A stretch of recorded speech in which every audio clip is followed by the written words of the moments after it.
റോമാലേഖനം 8-ാം അധ്യായം 1-ാം വാക്യം. അതുകൊണ്ട് ഇപ്പോൾ ക്രിസ്തു യേശുവിലുള്ളവർക്ക് ഒരു ശിക്ഷാവിധിയും ഇല്ല. റോമാലേഖനം 8-ാം അധ്യായം 2-ാം വാക്യം. ജീവൻ്റെ ആത്മാവിൻ്റെ പ്രമാണം എനിക്ക് പാപത്തിൻ്റെയും മരണത്തിൻ്റെയും പ്രമാണത്തിൽ നിന്ന് ക്രിസ്തു യേശുവിൽ സ്വാതന്ത്ര്യം വരുത്തിയിരിക്കുന്നു. കർത്താവായ യേശു ക്രിസ്തുവിലൂടെ നമ്മുടെ ശിക്ഷാവിധി ദൈവക്രോധാഗ്നി പരിപൂർണമായി നീങ്ങിപ്പോയിരിക്കുകയാണ്. എന്നാൽ ഈ ഭൂമിയിൽ നാം രക്ഷിക്കപ്പെട്ടതിന് ശേഷം യേശു ക്രിസ്തുവിനെ വിശ്വസ്തയോടെ സേവിച്ചതിനുള്ള പ്രതിഫലം നമുക്ക് ലഭിക്കും. ശിക്ഷാവിധിക്കായി നാം ദൈവത്തിൻ്റെ സിംഹാസനത്തിന് മുമ്പാകെ നിൽക്കുകയില്ല. എന്നാൽ ഈ ഭൂമിയിൽ വിശ്വസ്തയോടെയും വിശുദ്ധിയോടെയും കർത്താവിനെ സേവിച്ചതിന് ഒരു പ്രതിഫലം നമുക്ക് ലഭിക്കാനുണ്ട്.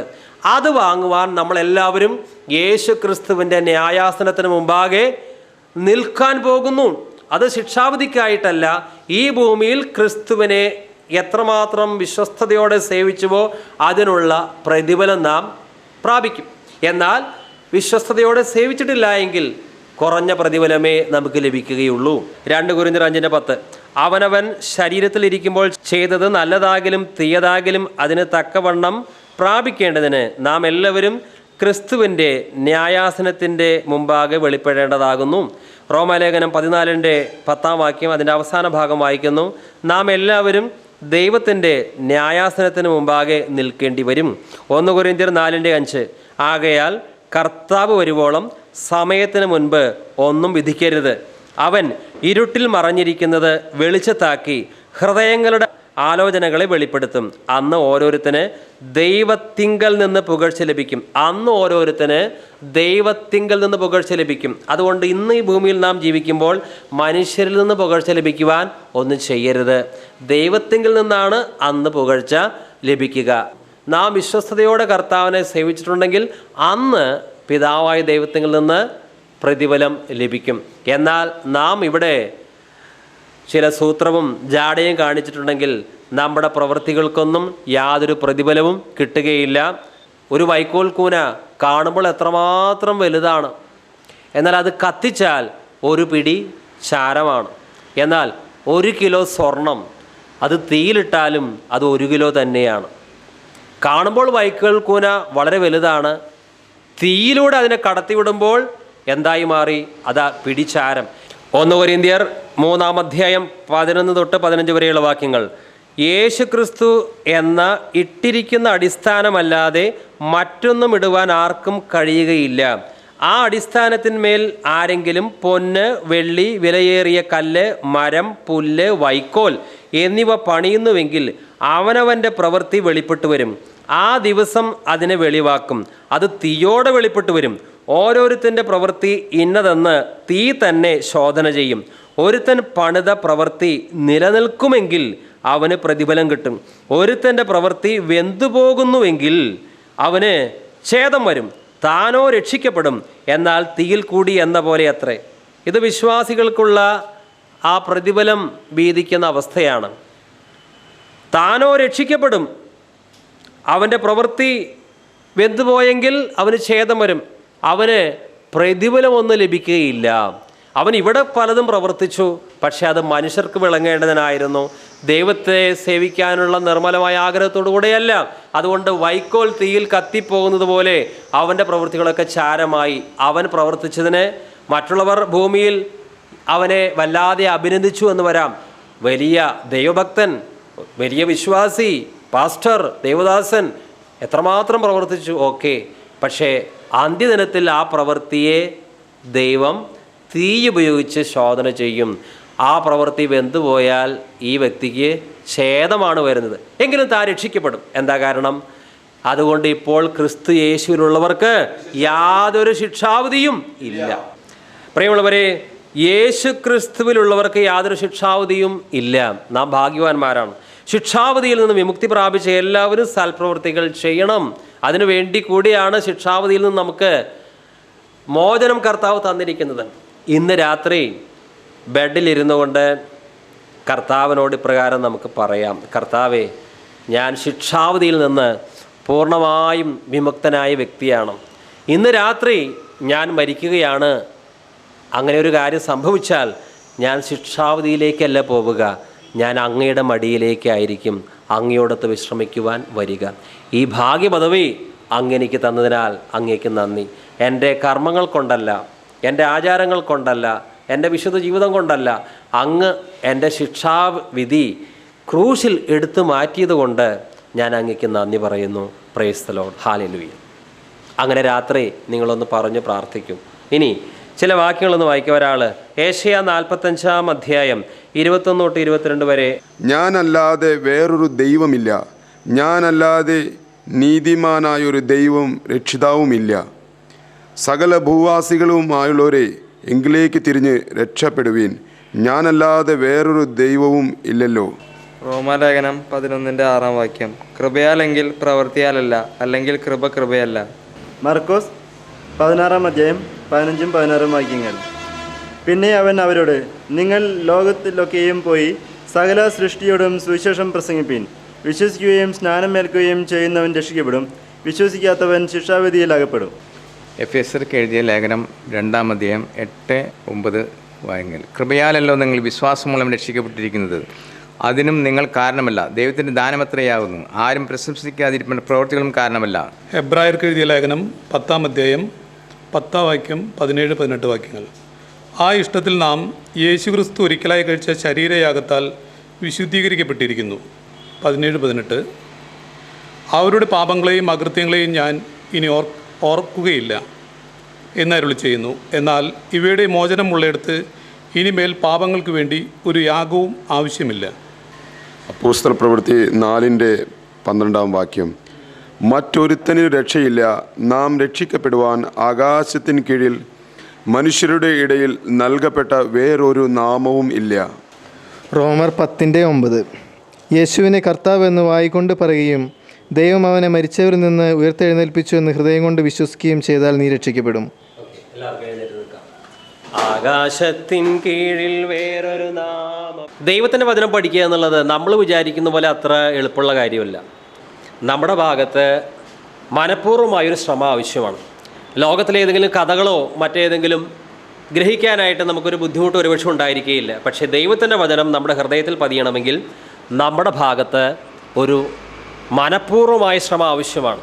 കാരണം നമ്മുടെ സ്വാഭാവിക മനുഷ്യന്, സ്വാഭാവിക ഹൃദയത്തിന് ദൈവവചനത്തോട് അത്ര താല്പര്യം ഇല്ല. അതുകൊണ്ട് ഇത് നിങ്ങൾ എഴുതി പഠിക്കുക, വചനം വായിക്കുക, കുറിച്ചെടുക്കുക. പിന്നെ നിങ്ങൾക്ക് തന്നെ വചനം വായിക്കുമ്പോൾ കിട്ടുന്ന കാര്യങ്ങളെല്ലാം പേഴ്സണലായിട്ട് കുറിക്കുക. അതിനൊരു നോട്ട് ബുക്ക് ഉണ്ടാകണം. വചനം പറ്റിയാണെങ്കിൽ നിങ്ങൾ എഴുതി വയ്ക്കുക. 10 തവണ വായിക്കുന്നതിനേക്കാൾ ഒരുപക്ഷെ ഒരു വചനം നമ്മുടെ ഹൃദയത്തിൽ പതിയുവാൻ അതൊരു തവണ എഴുതിയാൽ മതി. ഇതിന് നമ്മൾ തയ്യാറാകാതെ ജസ്റ്റ് കേൾക്കുക, അത് കഴിഞ്ഞു പോയല്ലോ, അങ്ങനെ ആകരുത്. നാം കേട്ട കാര്യങ്ങൾ അത് പ്രയോജനകരമാകണമെങ്കിൽ, ഒരു 5 വർഷം കഴിഞ്ഞാലും ഈ കേട്ട കാര്യങ്ങൾ നമുക്ക് പ്രയോജനമുണ്ടാകണമെങ്കിൽ എന്താണ് കേട്ടത് എന്നുള്ള ഒരു ധാരണ നമുക്കുണ്ടാകണം. അതിനത് എഴുതി വയ്ക്കുക. റോമാലേഖനം 8-ാം അധ്യായം 1-2 വാക്യങ്ങൾ. അതുകൊണ്ട് ഇപ്പോൾ ക്രിസ്തു യേശുവിലുള്ളവർക്ക് യാതൊരു ശിക്ഷാവിധിയുമില്ല. ജീവൻ്റെ ആത്മാവിൻ്റെ പ്രമാണം എനിക്ക് പാപത്തിൻ്റെയും മരണത്തിൻ്റെയും പ്രമാണത്തിൽ നിന്ന് ക്രിസ്തു യേശുവിൽ സ്വാതന്ത്ര്യം വരുത്തിയിരിക്കുന്നു. റോമാലേഖനം 8-ാം അധ്യായം 1-ാം വാക്യം. അതുകൊണ്ട് ഇപ്പോൾ ക്രിസ്തു യേശുവിലുള്ളവർക്ക് ഒരു ശിക്ഷാവിധിയും ഇല്ല. 2-ാം വാക്യം.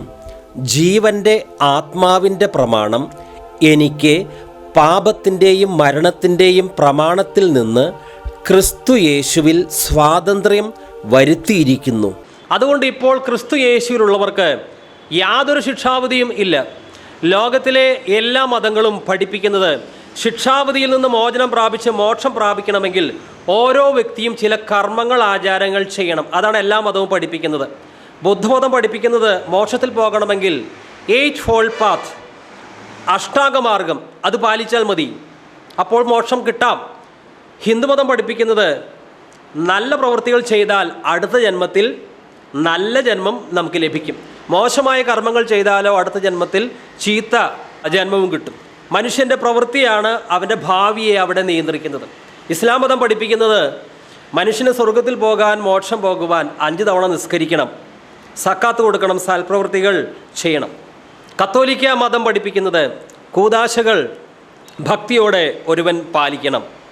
എല്ലാ ഞായറാഴ്ചയും കുർബാനയ്ക്ക് പോകാൻ സാധിക്കുന്നുവെങ്കിൽ അത് ചെയ്യുക, കൊന്ത ചെല്ലുക. പിന്നെ ചില പാപപരിഹാര കർമ്മങ്ങളുണ്ട്. ഇതൊക്കെ ചെയ്താൽ പ്രവൃത്തികളിലൂടെ രക്ഷ, കൂദാശകളിലൂടെ രക്ഷ എന്നുള്ളത് കത്തോലിക്ക സഭയുടെ ഒരു പഠിപ്പിക്കലാണ്. എന്നാൽ ഇതിൽ നിന്ന് തികച്ചും വ്യത്യസ്തമാണ് ക്രിസ്തു മാർഗം. മനുഷ്യൻ്റെ കർമ്മങ്ങൾ കൂടാതെ ഒരു വ്യക്തിയുടെ ശിക്ഷാവിധി നീക്കുന്ന ഏക രക്ഷാമാർഗം നമുക്ക് കണ്ടെത്താൻ സാധിക്കുന്നത് വിശുദ്ധ ബൈബിളിലാണ്. മറ്റു മതങ്ങളൊക്കെ മനുഷ്യനോട് നിങ്ങളുടെ കഴിവിൻ്റെ പരമാവധി ഉപയോഗിച്ച് സ്വർഗരാജ്യം നേടിയെടുക്കുവാൻ അങ്ങനെ ഉപദേശിക്കുമ്പോൾ യേശുക്രിസ്തു പറയുകയാണ്, നിങ്ങൾ പ്രവർത്തിക്കേണ്ട. നിങ്ങൾ പ്രവർത്തിച്ചതുകൊണ്ട് നിങ്ങൾക്കൊരിക്കലും പാപക്ഷമയോ നിങ്ങൾക്ക് ലഭിക്കാനുള്ള ശിക്ഷാവിധി മാറുകയോ ഇല്ല. 2000 വർഷങ്ങൾക്ക് മുമ്പ് ഞാൻ ക്രൂശിൽ ഒരു പ്രഖ്യാപനം നടത്തി. എല്ലാം നിവൃത്തിയായി, എല്ലാം പൂർത്തിയായി. പാപിയും ദോഷിയുമായ ഒരു മനുഷ്യന് ശിക്ഷാവിധി മാറ്റി അവനെ സർവശക്തനായ ദൈവം വസിക്കുന്ന സ്വർഗത്തിലേക്ക് പ്രവേശിപ്പിക്കുവാൻ വേണ്ട എല്ലാ രക്ഷാകര പദ്ധതിയും ക്രിസ്തു തന്നെ പൂർത്തീകരിച്ചു. അതുകൊണ്ട് പ്രവൃത്തികൾ കൂടാതെ മനുഷ്യനെ രക്ഷിക്കുന്ന യഥാർത്ഥ മാർഗം ക്രിസ്തു മാർഗമാണ്. അതുകൊണ്ടാണ് എഫേസ്യ ലേഖനം നമ്മോട് പറയുന്നത്, കൃപയാലാണ് വിശ്വാസം വഴി നിങ്ങൾ രക്ഷിക്കപ്പെട്ടിരിക്കുന്നത്. ഇത് നിങ്ങൾ നേടിയെടുത്തതല്ല, ഒരുവനും അഹങ്കരിക്കാതിരിക്കുവാൻ പ്രവൃത്തികളും കാരണമല്ല. പ്രിയമുള്ളവരെ, യേശു ക്രിസ്തുവിലുള്ളവർക്ക് മാത്രമേ ശിക്ഷാവിധി ഇല്ലാത്ത അവസ്ഥയുള്ളൂ. അല്ലാത്തവർക്കെല്ലാം ശിക്ഷാവിധിയുണ്ട് എന്ന് ഈ വാക്യം വളരെ സ്പഷ്ടമായിട്ട് നമ്മോട് പറയുന്നുണ്ട്. ഒന്ന് ചിന്തിക്കുക, ക്രിസ്തു ക്രൂശിൽ മരിച്ചില്ല എന്ന് കരുതുക, നമ്മൾ രക്ഷിക്കപ്പെട്ടില്ല എന്നും ഒരു നിമിഷം ചിന്തിക്കുക. നമുക്ക് പാപക്ഷമ കിട്ടുവാൻ ഒരു വഴിയുമില്ല, കർമ്മങ്ങളിൽ ആശ്രയിച്ചിട്ട് ഒരു പ്രയോജനവുമില്ല. അപ്പോൾ അങ്ങനെ നാം പാപക്ഷമ പ്രാപിക്കാതെ അങ്ങ് ജീവിക്കുമ്പോൾ ഒരിക്കൽ ദൈവം ഒരു ദർശനം നമുക്ക് കാണിച്ചു തന്നു. നീ ഇങ്ങനെ പാപിയായി ജീവിച്ച് മരിച്ചാൽ നീ ചെന്നെത്തുന്നത് നരകത്തിലായിരിക്കും. അങ്ങനെ ആ നരകത്തിലെ പീഡകൾ 10 മിനിറ്റ് അക്ഷരാർത്ഥത്തിൽ അനുഭവിക്കുവാൻ ദൈവം നമുക്കൊരു അവസരം ഒരുക്കി. വലിയ വേദന പറഞ്ഞറിയിക്കാൻ പറ്റില്ല. 10 നിമിഷം കഴിഞ്ഞപ്പോൾ അതിൽ നിന്ന് നമ്മൾ വിമുക്തരായി. പിന്നെ നാം സുബോധത്തിലേക്ക് വന്നപ്പോൾ നമ്മളെപ്പോഴും ദുഃഖിച്ചും നിരാശയോടും കൂടിയായിരിക്കും നടക്കുക. കാരണം എൻ്റെ ജീവിതത്തിലൊരു പ്രത്യാശയുമില്ല. ചില വർഷങ്ങൾ കഴിഞ്ഞാൽ ഞാൻ മരിക്കും. ഞാൻ മരിച്ചാൽ എങ്ങോട്ടാണ് പോവുക? നിത്യമായ നരകശിക്ഷാവധിയിലേക്ക്. അത് അല്പം ഞാൻ അനുഭവിച്ചെറിഞ്ഞു. അതുകൊണ്ട് ഒരു പ്രത്യാശയുമില്ലാത്ത ജീവിതമായിരിക്കും നമ്മുടേത്. ഉദാഹരണം പറയാം, ഒരു കുറ്റവാളി വധശിക്ഷയ്ക്ക് വിധിക്കപ്പെട്ടവനാണ്. 10 ദിവസം കഴിഞ്ഞാൽ അവന് തൂക്കിലേറ്റും. നല്ല ഭക്ഷണം കഴിക്കുന്നുണ്ട്, നല്ല വസ്ത്രം അവനുണ്ട്, പക്ഷെ ഒരു സന്തോഷവും ഇല്ല. എന്താ കാരണം? 10 ദിവസം കഴിഞ്ഞാൽ ഞാൻ തൂക്കിലേറ്റപ്പെടും. പ്രിയമുള്ളവരെ, അതുകൊണ്ട് ഇപ്പോൾ ക്രിസ്തു യേശുവിലുള്ളവർക്ക് യാതൊരു ശിക്ഷാവിധിയുമില്ല. ദൈവമക്കളായ നാം വലിയ പ്രത്യാശയുള്ളവരാണ്.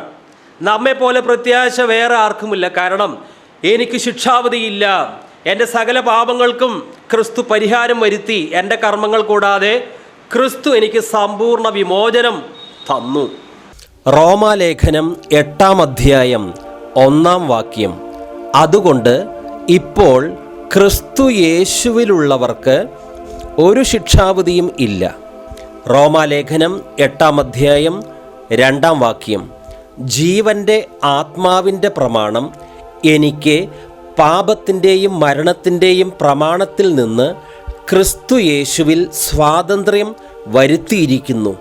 ജീവൻ്റെ ആത്മാവിൻ്റെ പ്രമാണം എനിക്ക് പാപത്തിൻ്റെയും മരണത്തിൻ്റെയും പ്രമാണത്തിൽ നിന്ന് ക്രിസ്തു യേശുവിൽ സ്വാതന്ത്ര്യം വരുത്തിയിരിക്കുന്നു. 2000 വർഷങ്ങൾക്ക് മുമ്പ് കർത്താവായ യേശു ക്രിസ്തു കുരിശിൽ മരിച്ചു. നമ്മുടെ ശരീരത്തിന് പുറത്ത് നടന്നൊരു സംഭവം, നാം അതിന് സാക്ഷിയല്ല. 2000 വർഷങ്ങൾക്ക് മുമ്പ് നടന്നൊരു കാര്യം. നമ്മുടെ ശരീരത്തിന് വെളിയിൽ നടന്ന ആ കാര്യത്തെ നാം അംഗീകരിച്ചപ്പോൾ നമ്മുടെ ശരീരത്തിനകത്ത് വലിയ മാറ്റങ്ങളുണ്ടായി. നമുക്ക് പരിശുദ്ധാത്മന ലഭിച്ചു. പണ്ട് നമ്മുടെ അവയവങ്ങളിൽ, ശരീരത്തിൻ്റെ അവയവങ്ങളിൽ പാപത്തിൻ്റെ പ്രമാണമാണ് വ്യാപരിച്ചിരുന്നത്. ഇപ്പോൾ നമ്മുടെ ശരീരത്തിൻ്റെ അവയവങ്ങളിൽ ജീവൻ്റെ ആത്മാവിൻ്റെ പ്രമാണമാണ് തുടിച്ചു നിൽക്കുന്നത്. പണ്ടത്തെ നമ്മുടെ താല്പര്യം പോയി, തെറ്റായ ആഗ്രഹങ്ങൾ പോയി, നമ്മുടെ ലക്ഷ്യവും മാറി. ഒരുവന് ക്രിസ്തുവിലായാൽ പുതിയ സൃഷ്ടിയായി, എല്ലാം പുതുതായി. ജീവൻ്റെ ആത്മാവിൻ്റെ പ്രമാണം എനിക്ക് പാപത്തിൻ്റെയും മരണത്തിൻ്റെയും പ്രമാണത്തിൽ നിന്ന് ക്രിസ്തു യേശുവിൽ സ്വാതന്ത്ര്യം വരുത്തിയിരിക്കുന്നു. ജീവൻ്റെ ആത്മാവിൻ്റെ പ്രമാണം എനിക്ക് പാപത്തിൻ്റെയും മരണത്തിൻ്റെയും പ്രമാണത്തിൽ നിന്ന് ക്രിസ്തു യേശുവിൽ സ്വാതന്ത്ര്യം വരുത്തിയിരിക്കുന്നു. ആദ്യം നമുക്ക് പാപത്തിൻ്റെ പ്രമാണം, മരണത്തിൻ്റെ പ്രമാണം, ഈ രണ്ട് പ്രമാണങ്ങളെ ചിന്തിക്കാം. ലോകത്തിൽ ഇപ്പോൾ നിറഞ്ഞു നിൽക്കുന്നത് ഈ പാപത്തിൻ്റെ പ്രമാണമാണ്, മരണത്തിൻ്റെ പ്രമാണമാണ്. അക്രമങ്ങൾ, അനീതി, കൊലപാതകം, വ്യഭിചാരം, സ്വർഗഭോഗം, മോഷണം, കുടുംബജീവിതത്തിലെ ചില പ്രതിസന്ധികൾ, ഇതെല്ലാം കാണിക്കുന്നത് മനുഷ്യനെ നിയന്ത്രിക്കുന്നത്, രക്ഷിക്കപ്പെടാത്ത മനുഷ്യനെ നിയന്ത്രിക്കുന്നത് പാപത്തിൻ്റെയും മരണത്തിൻ്റെയും പ്രമാണമാണ്. റോമാലേഖനം എഴുതുമ്പോൾ അന്ന് പാപത്തിൻ്റെയും മരണത്തിൻ്റെയും പ്രമാണത്തിൽ അകപ്പെട്ടവരായിരുന്നു അന്നത്തെ സമകാലീന ജനത. രക്ഷിക്കപ്പെട്ട ദൈവമക്കളെ സിംഹങ്ങൾക്ക് എറിഞ്ഞു കൊടുക്കും ക്രിസ്ത്യാനികളാണ് എന്ന കാരണത്താൽ. മൃഗങ്ങൾ കടിച്ചു കീറുന്നത് സന്തോഷത്തോടെ രസിക്കുന്ന ഒരു ജനതയാണ് അന്നുണ്ടായിരുന്നത്. അപ്പോൾ പൗലോസ് പറയുകയാണ്, പാപത്തിൻ്റെയും മരണത്തിൻ്റെയും പ്രമാണത്തിൽ നിന്ന് ജീവൻ്റെ ആത്മാവിൻ്റെ പ്രമാണം എനിക്ക് ക്രിസ്തു യേശുവിൽ സ്വാതന്ത്ര്യം വരുത്തിയിരിക്കുന്നു. എല്ലാ മനുഷ്യരിലും ഒരുപോലെ വ്യാപരിക്കുന്ന, എല്ലാ സ്വാഭാവിക മനുഷ്യരിലും എന്ന് വെച്ചാൽ വീണ്ടും ജനനം പ്രാപിക്കാത്ത എല്ലാ നാച്ചുറൽ മാൻ വ്യാപരിക്കുന്ന രണ്ട് പ്രമാണം, മരണത്തിൻ്റെയും പാപത്തിൻ്റെയും പ്രമാണം. ഈ രണ്ട് നിയമങ്ങൾ, പ്രമാണം എന്ന് പറഞ്ഞാൽ ലോ ആണ്, നിയമം. ഈ രണ്ട് നിയമങ്ങൾ മനുഷ്യനോട് പറയുന്നു, നീ മദ്യപിക്കണം, നീ മോഷ്ടിക്കണം, ഇനി അത്ര വചനം വായിക്കാനൊന്നും പാടില്ല, കർത്താവിലേക്ക് അങ്ങനെ അടുക്കാൻ പാടില്ല, നിനക്ക് എന്താണോ സന്തോഷം എന്ന് നീ സങ്കല്പിക്കുന്നത് ആ കാര്യങ്ങൾ ചെയ്യുക, നിൻ്റെ ബുദ്ധി നിന്നോട് എന്താണോ പറയുന്നത് അത് ചെയ്യുക. സ്വർഗത്തെക്കുറിച്ചോ നരകത്തെക്കുറിച്ചോ തൽക്കാലം ചിന്തിക്കുകയേ വേണ്ട. ഇതാണ് പാപത്തിൻ്റെ പ്രമാണം, മരണത്തിൻ്റെ പ്രമാണം രക്ഷിക്കപ്പെടാത്ത എല്ലാ മനുഷ്യരോടും പറയുന്നത്. അതവർ വിശ്വസിക്കുന്നു, അവർ അതിൻ്റെ അധീനതയിലാണ് കഴിയുന്നത്. ഈ പാപത്തിൻ്റെയും മരണത്തിൻ്റെയും പ്രമാണം എങ്ങനെയാണ് ഉണ്ടായത് അത് നമുക്കറിയാം. ദൈവം തുടക്കത്തിൽ പാപത്തിൻ്റെ പ്രമാണമോ മരണത്തിൻ്റെ പ്രമാണമോ ഉണ്ടാക്കിയിരുന്നില്ല. ദൈവം ആദ്യത്തെ ഹവ്വയെ സൃഷ്ടിച്ചു. അവരോട് പറഞ്ഞു, തോട്ടത്തിൻ്റെ നടുവിൽ നിൽക്കുന്ന വൃക്ഷത്തിൻ്റെ പഴം തിന്നരുത്. അവർ തിന്നു, ദൈവത്തിൻ്റെ കൽപ്പന ലംഘിച്ചു. അപ്പോൾ പാപത്തിൻ്റെ പ്രമാണം ഭൂമിയിൽ ഉടലെടുത്തു. തിന്നുന്ന നാളിൽ നീ മരിക്കും. അവർ ദൈവകൽപ്പന ലംഘിച്ചപ്പോൾ അവർ ആത്മീയമായ മരണത്തിന് വിധേയരായി. അങ്ങനെ പാപത്തിൻ്റെ നിയമവും മരണത്തിൻ്റെ നിയമവും ഈ ഭൂമിയിൽ കടന്നു വന്നു. ഈ രണ്ട് പ്രമാണങ്ങളെ രണ്ട് കമ്പാർട്ട്മെൻറ്റിലാക്കാൻ പറ്റില്ല. ഇത് രണ്ടും ഒരുമിച്ച് വസിക്കുന്നു. ഇനി ഈ പാപത്തിൻ്റെ പ്രമാണം മനുഷ്യനിൽ എവിടെയാണ് വസിക്കുന്നത്? പാപത്തിൻ്റെ പ്രമാണം നമ്മുടെ ശരീരത്തിൻ്റെ അവയവങ്ങളിലാണ് സ്ഥിതി ചെയ്യുന്നത്, പുറത്തല്ല. ജെറോം എന്ന് പറയുന്ന സഭാപിതാവ്, അദ്ദേഹം ലത്തീൻ ഭാഷയിലേക്ക് ബൈബിൾ ആദ്യമായി വിവർത്തനം ചെയ്ത മനുഷ്യനാണ്. ഇദ്ദേഹത്തിന് ബോധ്യമായി ഒരു വിശുദ്ധ ജീവിതം നയിക്കണം. ഈ നഗരമധ്യേ അത് സാധ്യമല്ല. കാരണം പ്രലോഭനകരമായ വ്യക്തികൾ, വസ്തുക്കൾ ചുറ്റിലുമുണ്ട്. ഒരു കാര്യം ചെയ്യാം, ഈ ജനക്കൂട്ടത്തിൻ്റെ നടുവിൽ നിന്ന് ഒളിച്ചോടി പോകാം, മരുഭൂമിയിലേക്ക് പോകാം, ഗുഹയിലേക്ക് പോകാം. അങ്ങനെ ഗുഹയിൽ പോയി. കാരണം ഒരു വിശുദ്ധ ജീവിതം നയിക്കാൻ വേണ്ടിയാണ്. അദ്ദേഹം കരുതിയത് ഈ പാപത്തിൻ്റെ പ്രമാണം തൻ്റെ ശരീരത്തിനകത്തല്ല, പുറത്താണെന്നാണ് കരുതിയത്. പക്ഷെ അവിടെ ഗുഹയിലിരുന്നപ്പോൾ ഒരു കാര്യം ബോധ്യമായി. ആ നഗരത്തിൻ്റെ മധ്യത്തിൽ ജനക്കൂട്ടങ്ങളുടെ നടുവിൽ പ്രലോഭനകരമായ വ്യക്തികളുടെയും വസ്തുക്കളുടെ നടുവിൽ താൻ ജീവിച്ചപ്പോൾ തൻ്റെ മനസ്സിൽ ഏതൊക്കെ വേണ്ടാത്ത ചിന്തകൾ കടന്നു വന്നുവോ അതേ ചിന്തകൾ തന്നെ ഒരു മനുഷ്യനില്ലാത്ത ഗുഹയ്ക്കകത്ത് താമസിക്കുന്ന ഇദ്ദേഹത്തിൻ്റെ തലയ്ക്കകത്തും കയറി വരുന്നു. എന്താ കാരണം? അദ്ദേഹം കരുതിയത് ഈ പാപത്തിൻ്റെ പ്രമാണം പുറമെയാണ് സ്ഥിതി ചെയ്യുന്നതെന്നാണ്. ഇതാണ് അനേകർ ചിന്തിക്കുന്നത്. സാഹചര്യങ്ങൾ മാറിയത് കൊണ്ടൊന്നും കാര്യമില്ല. റോമാലേഖനം 7:23, എങ്കിലും എൻ്റെ ബുദ്ധിയോട് പോരാടുന്ന വേറൊരു പ്രമാണം ഞാൻ എൻ്റെ അവയവങ്ങളിൽ കാണുന്നു. അത് എൻ്റെ അവയവങ്ങളിലുള്ള പാപപ്രമാണത്തിന് എന്നെ ബദ്ധനാക്കി കളയുന്നു. അവയവങ്ങളിലാണിത് സ്ഥിതി ചെയ്യുന്നത്. പിന്നെ എങ്ങോട്ട് പോയാൽ രക്ഷ കിട്ടും? ഗലാത്യ 3:22 അവസാന ഭാഗം, എല്ലാവരെയും പാപത്തിന് കീഴേ അടച്ചു കളഞ്ഞു. ആദാം പാപം ചെയ്തു. തുടർന്ന് ആദാമിലൂടെ ഈ ഭൂതലത്തിലേക്ക് വന്ന സകല മനുഷ്യരും പാപത്തിലാണ് പിറന്നത്. എല്ലാവരിലും പാപത്തിൻ്റെ പ്രമാണം, മരണത്തിൻ്റെ പ്രമാണം വ്യാപരിക്കുന്നു. സങ്കീർത്തനങ്ങൾ 51:5, ഇതാ ഞാൻ അകൃത്യത്തിൽ ഉരുവായി, പാപത്തിൽ എൻ്റെ അമ്മ എന്നെ ഗർഭം ധരിച്ചു. വീണ്ടും ജനനം പ്രാപിക്കാത്ത സകല മനുഷ്യരും ഈ രണ്ട് പ്രമാണങ്ങൾക്ക് അടിമകളാണ്. ആ നിയമങ്ങളാണ് അവരുടെ ജീവിതത്തെ നിയന്ത്രിക്കുന്നത്. ഏത് നിയമങ്ങൾ? മരണത്തിൻ്റെയും പാപത്തിൻ്റെയും നിയമങ്ങൾ. എന്നാൽ ഇതിൽ നിന്ന് എങ്ങനെയാണ് മോചനം കിട്ടുക? ജീവൻ്റെ ആത്മാവിൻ്റെ പ്രമാണം ഈ രണ്ട് പ്രമാണത്തിൽ നിന്ന് പാപത്തിൻ്റെയും മരണത്തിൻ്റെയും പ്രമാണത്തിൽ നിന്ന് ജീവൻ്റെ ആത്മാവിൻ്റെ പ്രമാണം എനിക്ക് ക്രിസ്തു യേശു വഴി സ്വാതന്ത്ര്യം നൽകി. ജീവൻ്റെ ആത്മാവിൻ്റെ പ്രമാണം എനിക്ക് പാപത്തിൻ്റെയും മരണത്തിൻ്റെയും പ്രമാണത്തിൽ നിന്ന് ക്രിസ്തു യേശുവിൽ സ്വാതന്ത്ര്യം വരുത്തിയിരിക്കുന്നു. എന്താണ് ജീവൻ്റെ ആത്മാവിൻ്റെ പ്രമാണം എന്ന് പറഞ്ഞാൽ അർത്ഥം? ഇവിടെ ഉദ്ദേശിക്കുന്ന ആത്മാവ് പരിശുദ്ധാത്മാവാണ്. കർത്താവ് വ്യക്തമായിട്ട് പറഞ്ഞിട്ടുണ്ട്, ജീവിപ്പിക്കുന്നത് ആത്മാവാണ്. യോഹന്നാൻ 6:63. മനുഷ്യവർഗത്തിൻ്റെ അവസ്ഥ ഇതാണ്. അതിക്രമങ്ങളിലും പാപങ്ങളിലും എല്ലാവരും മരിച്ചു കിടക്കുകയാണ്. എല്ലാവരും പാപത്തിൻ്റെയും മരണത്തിൻ്റെയും പിടിയിലകപ്പെട്ടതുകൊണ്ട് ലോകം എന്ന് പറഞ്ഞാൽ വലിയൊരു സിമിത്തേരിയാണ്. നമ്മൾ ഇതുപോലെ പാപത്തിൻ്റെയും മരണത്തിൻ്റെയും പ്രമാണങ്ങൾക്ക് വിധേയരായതുകൊണ്ട് നമുക്ക് ജീവനില്ലായിരുന്നു. പാപത്തിൻ്റെയും മരണത്തിൻ്റെയും പ്രമാണത്താൽ നിയന്ത്രിക്കപ്പെടുന്ന ഒരു വ്യക്തിക്ക് ജീവൻ കൊടുക്കുവാൻ കൂദാശകൾക്കോ അനുഷ്ഠാനങ്ങൾക്കോ കർമാദികൾക്കോ ലേശം ശക്തിയില്ല. മറിച്ച് ജീവിപ്പിക്കുന്നത് ആത്മാവാണ്, പരിശുദ്ധാത്മാവാണ്. ഒരു മനുഷ്യന് പൊതുജനനം നൽകുവാൻ ലോകത്തിലെ വസ്തുക്കൾക്ക് സാധ്യമല്ല, ആചാരങ്ങൾക്ക് സാധ്യമല്ല.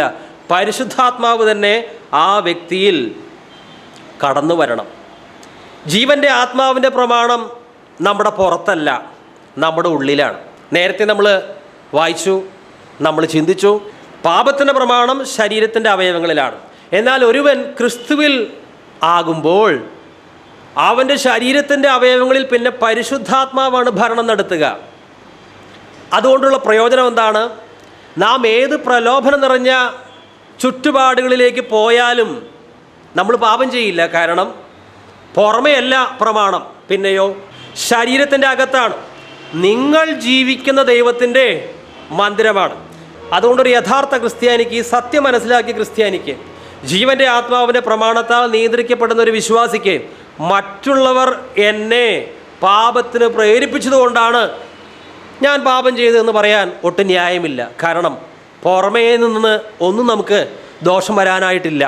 കാരണം പാപത്തിൻ്റെയും മരണത്തിൻ്റെയും ആത്മാവിനെ കീഴ്പ്പെടുത്തുവാൻ തക്ക രീതിയിലുള്ള വലിയൊരു പ്രമാണം, ജീവൻ്റെ ആത്മാവിൻ്റെ പ്രമാണം ക്രിസ്തു യേശുവിലൂടെ നമുക്ക് എല്ലാവർക്കും കിട്ടിയിരിക്കുകയാണ്. ക്രിസ്തുവിൽ നമ്മുടെ പൊസിഷൻ നമ്മൾ മനസ്സിലാക്കണം. ജീവൻ്റെ ആത്മാവിൻ്റെ പ്രമാണം എനിക്ക് പാപത്തിൻ്റെയും മരണത്തിൻ്റെയും പ്രമാണത്തിൽ നിന്ന് ക്രിസ്തു യേശുവിൽ സ്വാതന്ത്ര്യം വരുത്തിയിരിക്കുന്നു. നോക്കൂ, ആദാമിൻ്റെ സന്തതികൾ പിന്നീട് അവർ മോശയുടെ കീഴെ ചെങ്കടൽ കടന്നു മരുഭൂമിയിൽ യാത്ര ചെയ്യുകയാണ്. അവർക്ക് ദൈവം കൊടുത്തത് ഒരു പ്രമാണം, മോശയുടെ പ്രമാണം, അക്ഷരത്തിൽ കൊത്തിയ ഒരു പ്രമാണം. പക്ഷേ അത് ജീവൻ്റെ ആത്മാവിൻ്റെ പ്രമാണം ആയിരുന്നില്ല. അത് ഏറ്റവും ശ്രേഷ്ഠമായ പ്രമാണമാണ്, വിശുദ്ധിയുടെ പ്രമാണമാണ്. പക്ഷേ അത് പാലിക്കുവാൻ തക്ക രീതിയിൽ ഈ ഇസ്രായേൽ മക്കളിൽ ഒരു വ്യത്യാസവും ഉണ്ടായിരുന്നില്ല. ബലഹീനരായ മനുഷ്യർ, പാപത്തിൻ്റെയും മരണത്തിൻ്റെയും പ്രമാണത്താൽ നിയന്ത്രിക്കപ്പെടുന്ന ആ മനുഷ്യർക്ക് അതിശ്രേഷ്ഠമായ ന്യായപ്രമാണം കിട്ടിയാൽ അവർക്കത് പാലിക്കാൻ പറ്റുമോ? കാരണം ഈ ജീവൻ്റെ ആത്മാവിൻ്റെ പ്രമാണം എപ്പോഴാണ് വന്നത്? അത് കർത്താവായ യേശു ക്രിസ്തുവിലൂടെയാണ് അത് വന്നത്. അപ്പോൾ ഇവർക്ക് അതിശ്രേഷ്ഠമായ ന്യായപ്രമാണം കിട്ടിയെങ്കിലും ജീവൻ്റെ ആത്മാവിൻ്റെ പ്രമാണം അവർക്ക് കിട്ടിയിരുന്നില്ല. തദ്ഫലമായി ഈ ന്യായപ്രമാണം പാലിക്കുവാൻ അവർക്ക് സാധ്യമല്ലാത്തതുകൊണ്ട് ഭൂരിപക്ഷം പേരും മരുഭൂമിയിൽ മരിച്ചു വീഴുകയാണ് ഉണ്ടായത്. എന്നാൽ ഇപ്പോൾ അങ്ങനെയല്ല. നാം വിജയകരമായി ജീവിക്കുവാൻ ജീവൻ്റെ ആത്മാവിൻ്റെ പ്രമാണം നമ്മുടെ ഉള്ളിൽ തന്നെ നിക്ഷേപിച്ചിരിക്കുകയാണ്. ജീവൻ്റെ ആത്മാവിൻ്റെ പ്രമാണത്തെക്കുറിച്ച് മനസ്സിലാക്കുവാൻ ഇനി ബൈബിളിൽ നിന്ന് 2 സാദൃശ്യങ്ങൾ നമുക്ക് ചിന്തിക്കാം. എസെക്കിയേൽ പ്രവാചകനെ ഒരു താഴ്വരയിലേക്ക് ദൈവം നയിക്കുകയാണ്. ആ താഴ്വരയിൽ നിറയെ ഉണങ്ങിയ അസ്ഥികളാണ്. ഒരുപക്ഷെ ഒരു വലിയ സൈന്യം അവിടെയുള്ള ജനങ്ങളൊക്കെ ആക്രമിച്ച് കൊന്നിട്ടുണ്ടായിരിക്കാം. അതുകൊണ്ട് അവരെ മറവ് ചെയ്യാൻ പോലും ആരും ഉണ്ടായിരിക്കുകയില്ല. അങ്ങനെ ആയിരിക്കാം, നമുക്ക് അറിഞ്ഞുകൂടാ. ഒരു ദർശനമാണല്ലോ. അപ്പോൾ പ്രവാചകനോട് ചോദിക്കുകയാണ്, ഈ ഉണങ്ങിയ അസ്ഥികൾ ജീവിക്കുമോ? ഉണങ്ങിയ അസ്ഥികളെ ചൂണ്ടിക്കാണിച്ച് സാധാരണ മനുഷ്യൻ പ്രവാചകനോട് ചോദിക്കുകയാണ്, ഈ ഉണങ്ങിയ അസ്ഥികൾ ജീവിക്കുമോ എന്ന് ചോദിച്ചാൽ പ്രവാചകൻ പറയും, ഡെഡ് ഈസ് ഡെഡ്, മരിച്ചത് മരിച്ചതാണ്, ഒരിക്കലും ജീവിക്കില്ല. പക്ഷേ സർവശക്തനായ ദൈവം ചോദിക്കുകയാണ് പ്രവാചകനോട്, ഈ ഉണങ്ങിയ അസ്ഥികൾ ജീവിക്കുമോ? അപ്പോൾ പറയുകയാണ്, എനിക്ക് അറിയുകയില്ല. എന്താ അതിൻ്റെ അർത്ഥം? സർവശക്തനായ ദൈവത്തിന് എല്ലാം സാധ്യമാണ്. അങ്ങ് വിചാരിച്ചാൽ തീർച്ചയായിട്ടും ജീവിപ്പിക്കാനായിട്ട് സാധിക്കും. ഇസ്രായേൽ മക്കളുടെ അവസ്ഥയാണ് കർത്താവ് അതിലൂടെ വെളിപ്പെടുത്തിയത്. എന്നിട്ട് കർത്താവ് ഒരു കാര്യം ചെയ്യുന്നുണ്ട്, ജീവൻ്റെ ആത്മാവിനെ പ്രവേശിപ്പിക്കുകയാണ്. എസെക്കിയേൽ 37:1 മുതൽ, യഹോവയുടെ കൈ എൻ്റെ മേൽ വന്നു, യഹോവയുടെ ആത്മാവിൽ എന്നെ പുറപ്പെടുവിച്ച് താഴ്വരയുടെ നടുവിൽ നിർത്തി, അത് അസ്ഥികൾ കൊണ്ട് നിറഞ്ഞിരുന്നു. അവൻ എന്നെ അവയുടെ ഇടയിൽ കൂടി ചുറ്റി ചുറ്റി നടക്കുമാറാക്കി. അവ താഴ്വരയുടെ പരപ്പിൽ അത്രയും അധികമായിരുന്നു, അവ ഏറ്റവും ഉണങ്ങിയിരുന്നു. അവൻ എന്നോട്, മനുഷ്യപുത്ര, ഈ അസ്ഥികൾ ജീവിക്കുമോ എന്ന് ചോദിച്ചു. അതിന് ഞാൻ, യഹോവയായ കർത്താവെ, നീ അറിയുന്നു എന്ന് ഉത്തരം പറഞ്ഞു. അവൻ എന്നോട് കൽപ്പിച്ചത്, നീ ഈ അസ്ഥികളെക്കുറിച്ച് പ്രവചിച്ച് അവയോട് പറയേണ്ടത്, ഉണങ്ങിയ അസ്ഥികളെ, യഹോവയുടെ വചനം കേൾപ്പിൻ. യഹോവയായ കർത്താവ് ഈ അസ്ഥികളോട് ഇപ്രകാരം അരുളി ചെയ്യുന്നു, നിങ്ങൾ ജീവിക്കേണ്ടതിന് ഞാൻ നിങ്ങളിൽ ശ്വാസം വരുത്തും. ഞാൻ നിങ്ങളുടെ മേൽ ഞരമ്പ് വെച്ച് മാംസം പിടിപ്പിച്ച് നിങ്ങളെ ത്വക്ക് പൊതിഞ്ഞ് നിങ്ങൾ ജീവിക്കേണ്ടതിന് നിങ്ങളിൽ ശ്വാസം വരുത്തും. ഞാൻ യഹോവ എന്ന് നിങ്ങൾ അറിയും. എന്നോട് കൽപ്പിച്ചതുപോലെ ഞാൻ പ്രവചിച്ചു. ഞാൻ പ്രവചിച്ചു കൊണ്ടിരിക്കുമ്പോൾ ഒരു മുഴക്കം കേട്ടു. ഉടനെ ഒരു ഭൂകമ്പം ഉണ്ടായി, അസ്ഥി അസ്ഥിയോട് വന്നു ചേർന്നു. പിന്നെ ഞാൻ നോക്കി, അവയുടെ മേൽ ഞരമ്പും മാംസവും വന്നതും അവയുടെ മേൽ ത്വക്ക് പൊതിഞ്ഞതും കണ്ടു, എന്നാൽ ശ്വാസം അവയിലില്ലാതിരുന്നു. അപ്പോൾ അവൻ എന്നോട് കൽപ്പിച്ചത്, കാറ്റിനോട് പ്രവചിക്കുക. മനുഷ്യപുത്ര, നീ പ്രവചിച്ച് കാറ്റിനോട് പറയേണ്ടത്, യഹോവയായ കർത്താവ് ഇപ്രകാരം അരുളി ചെയ്യുന്നു, ശ്വാസമേ, നീ 4 കാറ്റുകളിൽ നിന്ന് വന്ന് ഈ നിഹതന്മാർ ജീവിക്കേണ്ടതിന് അവരുടെ മേൽ ഊതുക. അവൻ എന്നോട് കൽപ്പിച്ചതുപോലെ ഞാൻ പ്രവചിച്ചപ്പോൾ ശ്വാസം അവരിൽ വന്നു. അവർ ജീവിച്ച ഏറ്റവും വലിയ സൈന്യമായി നിവർന്നു നിന്നു. പിന്നെ അവൻ എന്നോട് അരുളി ചെയ്തത്, മനുഷ്യപുത്ര, ഈ അസ്ഥികൾ ഇസ്രായേൽ ഗൃഹമൊക്കെയുമാകുന്നു. ഞങ്ങളുടെ അസ്ഥികൾ ഉണങ്ങി, ഞങ്ങളുടെ പ്രത്യാശയ്ക്ക് ഭംഗം വന്നു, ഞങ്ങൾ തീരെ മുടിഞ്ഞിരിക്കുന്നുവെന്ന് അവർ പറയുന്നു. അതുകൊണ്ട് നീ പ്രവചിച്ച് അവരോട് പറയേണ്ടത്, യഹോവയായ കർത്താവ് ഇപ്രകാരം അരുളി ചെയ്യുന്നു, എൻ്റെ ജനമേ, ഞാൻ നിങ്ങളുടെ ശവക്കുഴി തുറന്ന് നിങ്ങളെ ശവക്കുഴിയിൽ നിന്ന് കയറ്റി ഇസ്രായേൽ ദേശത്തേക്ക് കൊണ്ടുപോകും. അങ്ങനെ എൻ്റെ ജനമേ, ഞാൻ നിങ്ങളുടെ ശവക്കുഴി തുറന്ന് നിങ്ങളെ ശവക്കുഴിയിൽ നിന്ന് കയറ്റുമ്പോൾ ഞാൻ യഹോവ എന്ന് നിങ്ങൾ അറിയും. 14-ാം വാക്യം ശ്രദ്ധിക്കുക. നിങ്ങൾ ജീവിക്കേണ്ടതിന് ഞാൻ എൻ്റെ ആത്മാവിനെ നിങ്ങളിലാക്കും, ഞാൻ നിങ്ങളെ സ്വദേശത്ത് പാർപ്പിക്കും. യഹോവയായ ഞാൻ അരുളി ചെയ്തത് നിവർത്തിച്ചിരിക്കുന്നു എന്ന് നിങ്ങൾ അറിയും എന്ന് യഹോവയുടെ അരുളപ്പാട്. നിങ്ങൾ ജീവിക്കേണ്ടതിന് ഞാൻ എൻ്റെ ആത്മാവിനെ നിങ്ങളിലാക്കും. ഒരു രീതിയിലും ഉണങ്ങിയ അസ്ഥികൾ ജീവിക്കുകയില്ല. പാപത്തിൻ്റെ പ്രമാണത്തിലും മരണത്തിൻ്റെ പ്രമാണത്തിലും കഴിയുന്ന ഒരു വ്യക്തി ജീവൻ്റെ ആത്മാവിൻ്റെ പ്രമാണം അവനിൽ വർക്ക് ചെയ്യാൻ തുടങ്ങിയാൽ മാത്രമേ അവൻ പുതിയ സൃഷ്ടിയാവുകയുള്ളൂ. ദൈവം തന്നെയാണ് ജീവൻ്റെ ശ്വാസം ആ ഉണങ്ങിയ അസ്ഥികൾക്ക് നൽകുന്നത്. എല്ലാ കാര്യവും ചെയ്യുന്നത് ദൈവമാണ്. പ്രിയമുള്ളവരെ, നേരത്തെ പറഞ്ഞു, അതിക്രമങ്ങളും പാപങ്ങളും നിമിത്തം മരിച്ച നമ്മൾ ഉണങ്ങിയ അസ്ഥികൾ പോലെയായിരുന്നു. പാപം നമുക്ക് തന്നത് മനോഹരമായ ഒരു രൂപമല്ല, ഉണങ്ങിയ അസ്ഥി. എന്നാൽ ഈ പാപത്തിൻ്റെ പ്രമാണത്തെയും മരണത്തിൻ്റെ പ്രമാണത്തെയും തോൽപ്പിക്കുവാൻ ശക്തിയുള്ള ഒരേ ഒരു പ്രമാണം, അത് ജീവൻ്റെ ആത്മാവിൻ്റെ പ്രമാണമാണ്. താഴ്വരയിൽ എത്രമാത്രം അസ്ഥികൾ, മനുഷ്യൻ്റെ ഒരു പരിശ്രമങ്ങൾ കൊണ്ടും ഈ അസ്ഥികൾക്ക് ജീവൻ വയ്ക്കുകയില്ല. പക്ഷേ യഹോവയായ ദൈവത്തിന് അത് സാധിച്ചു. ഇതാണ് നമ്മുടെ അവസ്ഥ. നാം മരിച്ചവരായിരുന്നു, ഉണങ്ങിയ അസ്ഥി കഷ്ണങ്ങളായിരുന്നു. ക്രിസ്തു യേശുവിൽ വിശ്വസിച്ചപ്പോൾ ജീവൻ്റെ ആത്മാവിൻ്റെ പ്രമാണം നമ്മളിൽ വ്യാപരിച്ചു, നാം ജീവൻ പ്രാപിച്ചവരായി. ഇനിയും ജീവൻ്റെ ആത്മാവിൻ്റെ പ്രമാണത്തെക്കുറിച്ച് പറയുന്ന മറ്റൊരു സാദൃശ്യം വായിക്കാം. സക്കറിയ പ്രവാചകന് ഒരു ദർശനം ഉണ്ടായി. മനോഹരമായ ഒരു വിളക്ക്, ആ വിളക്കിൽ ഒരു എണ്ണ സംഭരണിയുണ്ട്, ഒരു കുടമുണ്ട്.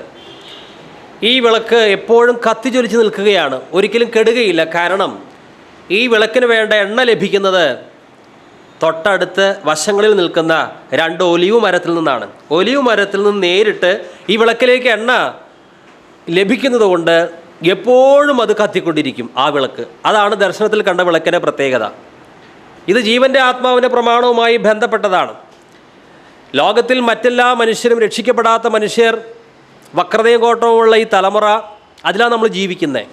പക്ഷേ നമ്മളെപ്പോഴും ജ്വലിച്ച് നിൽക്കുവാൻ ഏത് സമയത്ത് ആത്മാവ് തൻ്റെ എണ്ണ നമ്മളിൽ പകർന്നുകൊണ്ടിരിക്കുകയാണ്. പാപത്തിൻ്റെ പ്രമാണവും മരണത്തിൻ്റെ പ്രമാണവും 24 മണിക്കൂറും രക്ഷിക്കപ്പെടാത്ത ഒരു വ്യക്തിയിൽ പ്രവർത്തന നിരതമാണ്. ഒരു ഹോളിഡേ എടുക്കുന്നില്ല.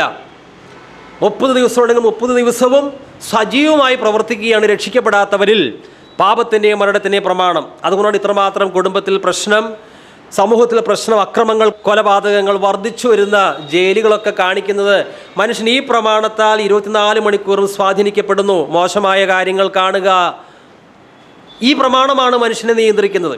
എന്നാൽ നാം ജീവൻ്റെ ആത്മാവിൻ്റെ പ്രമാണത്തിൻ്റെ സ്വാധീനത്തിലേക്ക് വരുമ്പോൾ 24 മണിക്കൂർ ഇപ്പോൾ ജീവൻ്റെ ആത്മാവ് നമ്മളിൽ പ്രവർത്തിച്ചുകൊണ്ടിരിക്കുകയാണ്. ആ വിളക്ക്, പ്രവാചകൻ കണ്ട വിളക്ക് ഒരിക്കലും കെട്ടുപോവുകയില്ല. എന്താണ് കാരണം? ഏതു സമയത്തും എണ്ണ ലഭിക്കുകയാണ്. ഇതുപോലെ തന്നെ ഒരു വിശ്വാസിയിൽ 30 ദിവസം, ഒരു വർഷം, ഒരു ദിവസം പോലും ഹോളിഡേ ഇല്ലാതെ ജീവൻ്റെ ആത്മാവ് പരിവർത്തിച്ചു കൊണ്ടിരിക്കുകയാണ്. അപ്പോൾ മാത്രമാണ് ഈ അന്ധകാരം നിറഞ്ഞ ലോകത്തിൽ നമുക്ക് ജീവൻ്റെ വചനം പ്രമാണിച്ചുകൊണ്ട് ജ്യോതിസുകളെ പോലെ പ്രകാശിക്കാൻ സാധിക്കും. നമ്മുടെ വിളക്ക് ഒരിക്കലും കെട്ടുപോവുകയില്ല. കാരണം നമുക്ക് ലഭിക്കുന്ന ആ എണ്ണ, പരിശുദ്ധാത്മാവ് എന്ന എണ്ണ അല്പമായിട്ടല്ല ലഭിക്കുന്നത്, സമൃദ്ധമായിട്ടാണ് ലഭിക്കുന്നത്. പ്രവാചകൻ കണ്ട ദർശനം വായിക്കുകയാണ്. സക്കരിയ 4-ാം അധ്യായം 1 മുതൽ. എന്നോട് സംസാരിക്കുന്ന ദൂതൻ പിന്നെയും വന്ന് ഉറക്കത്തിൽ നിന്ന് ഉണർത്തുന്നത് പോലെ എന്നെ ഉണർത്തി. നീ എന്ത് കാണുന്നു എന്ന് എന്നോട് ചോദിച്ചതിന് ഞാൻ മുഴുവനും പൊന്നുകൊണ്ടുള്ളൊരു വിളക്ക് തണ്ടും അതിൻ്റെ തലയ്ക്കൽ ഒരു കുടവും അതിന്മേൽ 7 വിളക്കും അതിൻ്റെ തലയ്ക്കലുള്ള 7 വിളക്കിന് 7 കുഴലും അതിനരികെ കുടത്തിൻ്റെ വലത്ത് ഭാഗത്ത് ഒന്നും ഇടത്ത് ഭാഗത്ത് ഒന്നും ഇങ്ങനെ 2 ഒലിവ് മരവും ഞാൻ കാണുന്നു എന്ന് പറഞ്ഞു.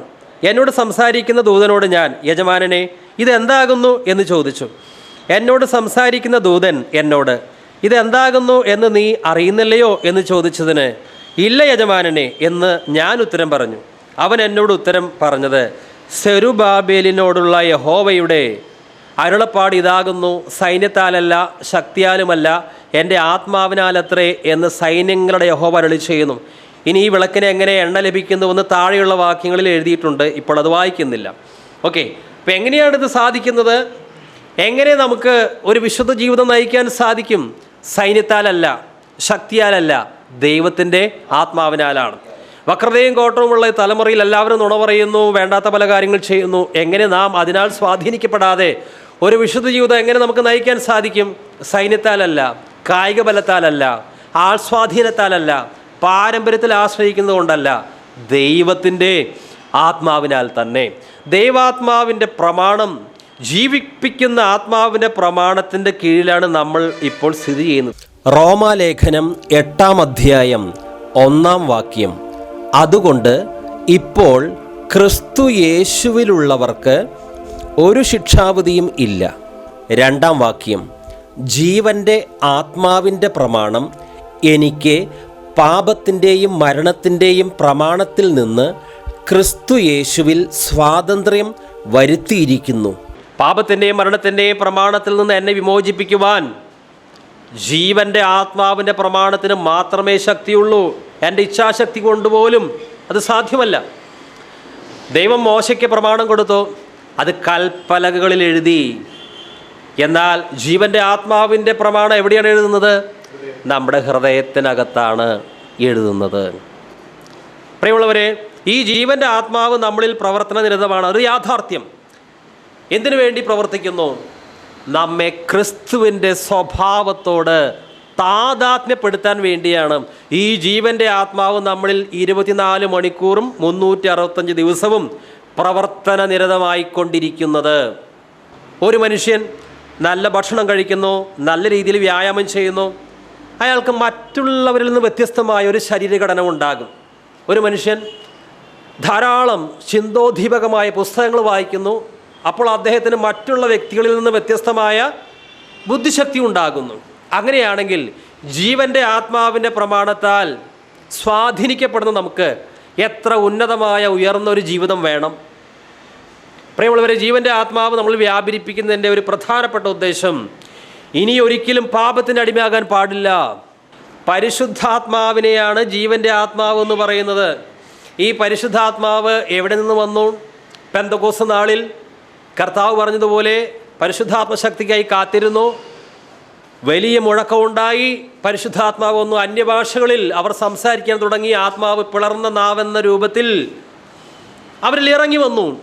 ഈ ജീവൻ്റെ ആത്മാവിൻ്റെ പ്രമാണത്താൽ സ്വാധീനിക്കപ്പെടുന്ന വിശ്വാസികൾ സമൃദ്ധമായി ഈ ഭൂമിയിൽ പ്രത്യക്ഷപ്പെട്ടത് എന്നു മുതലാണ്?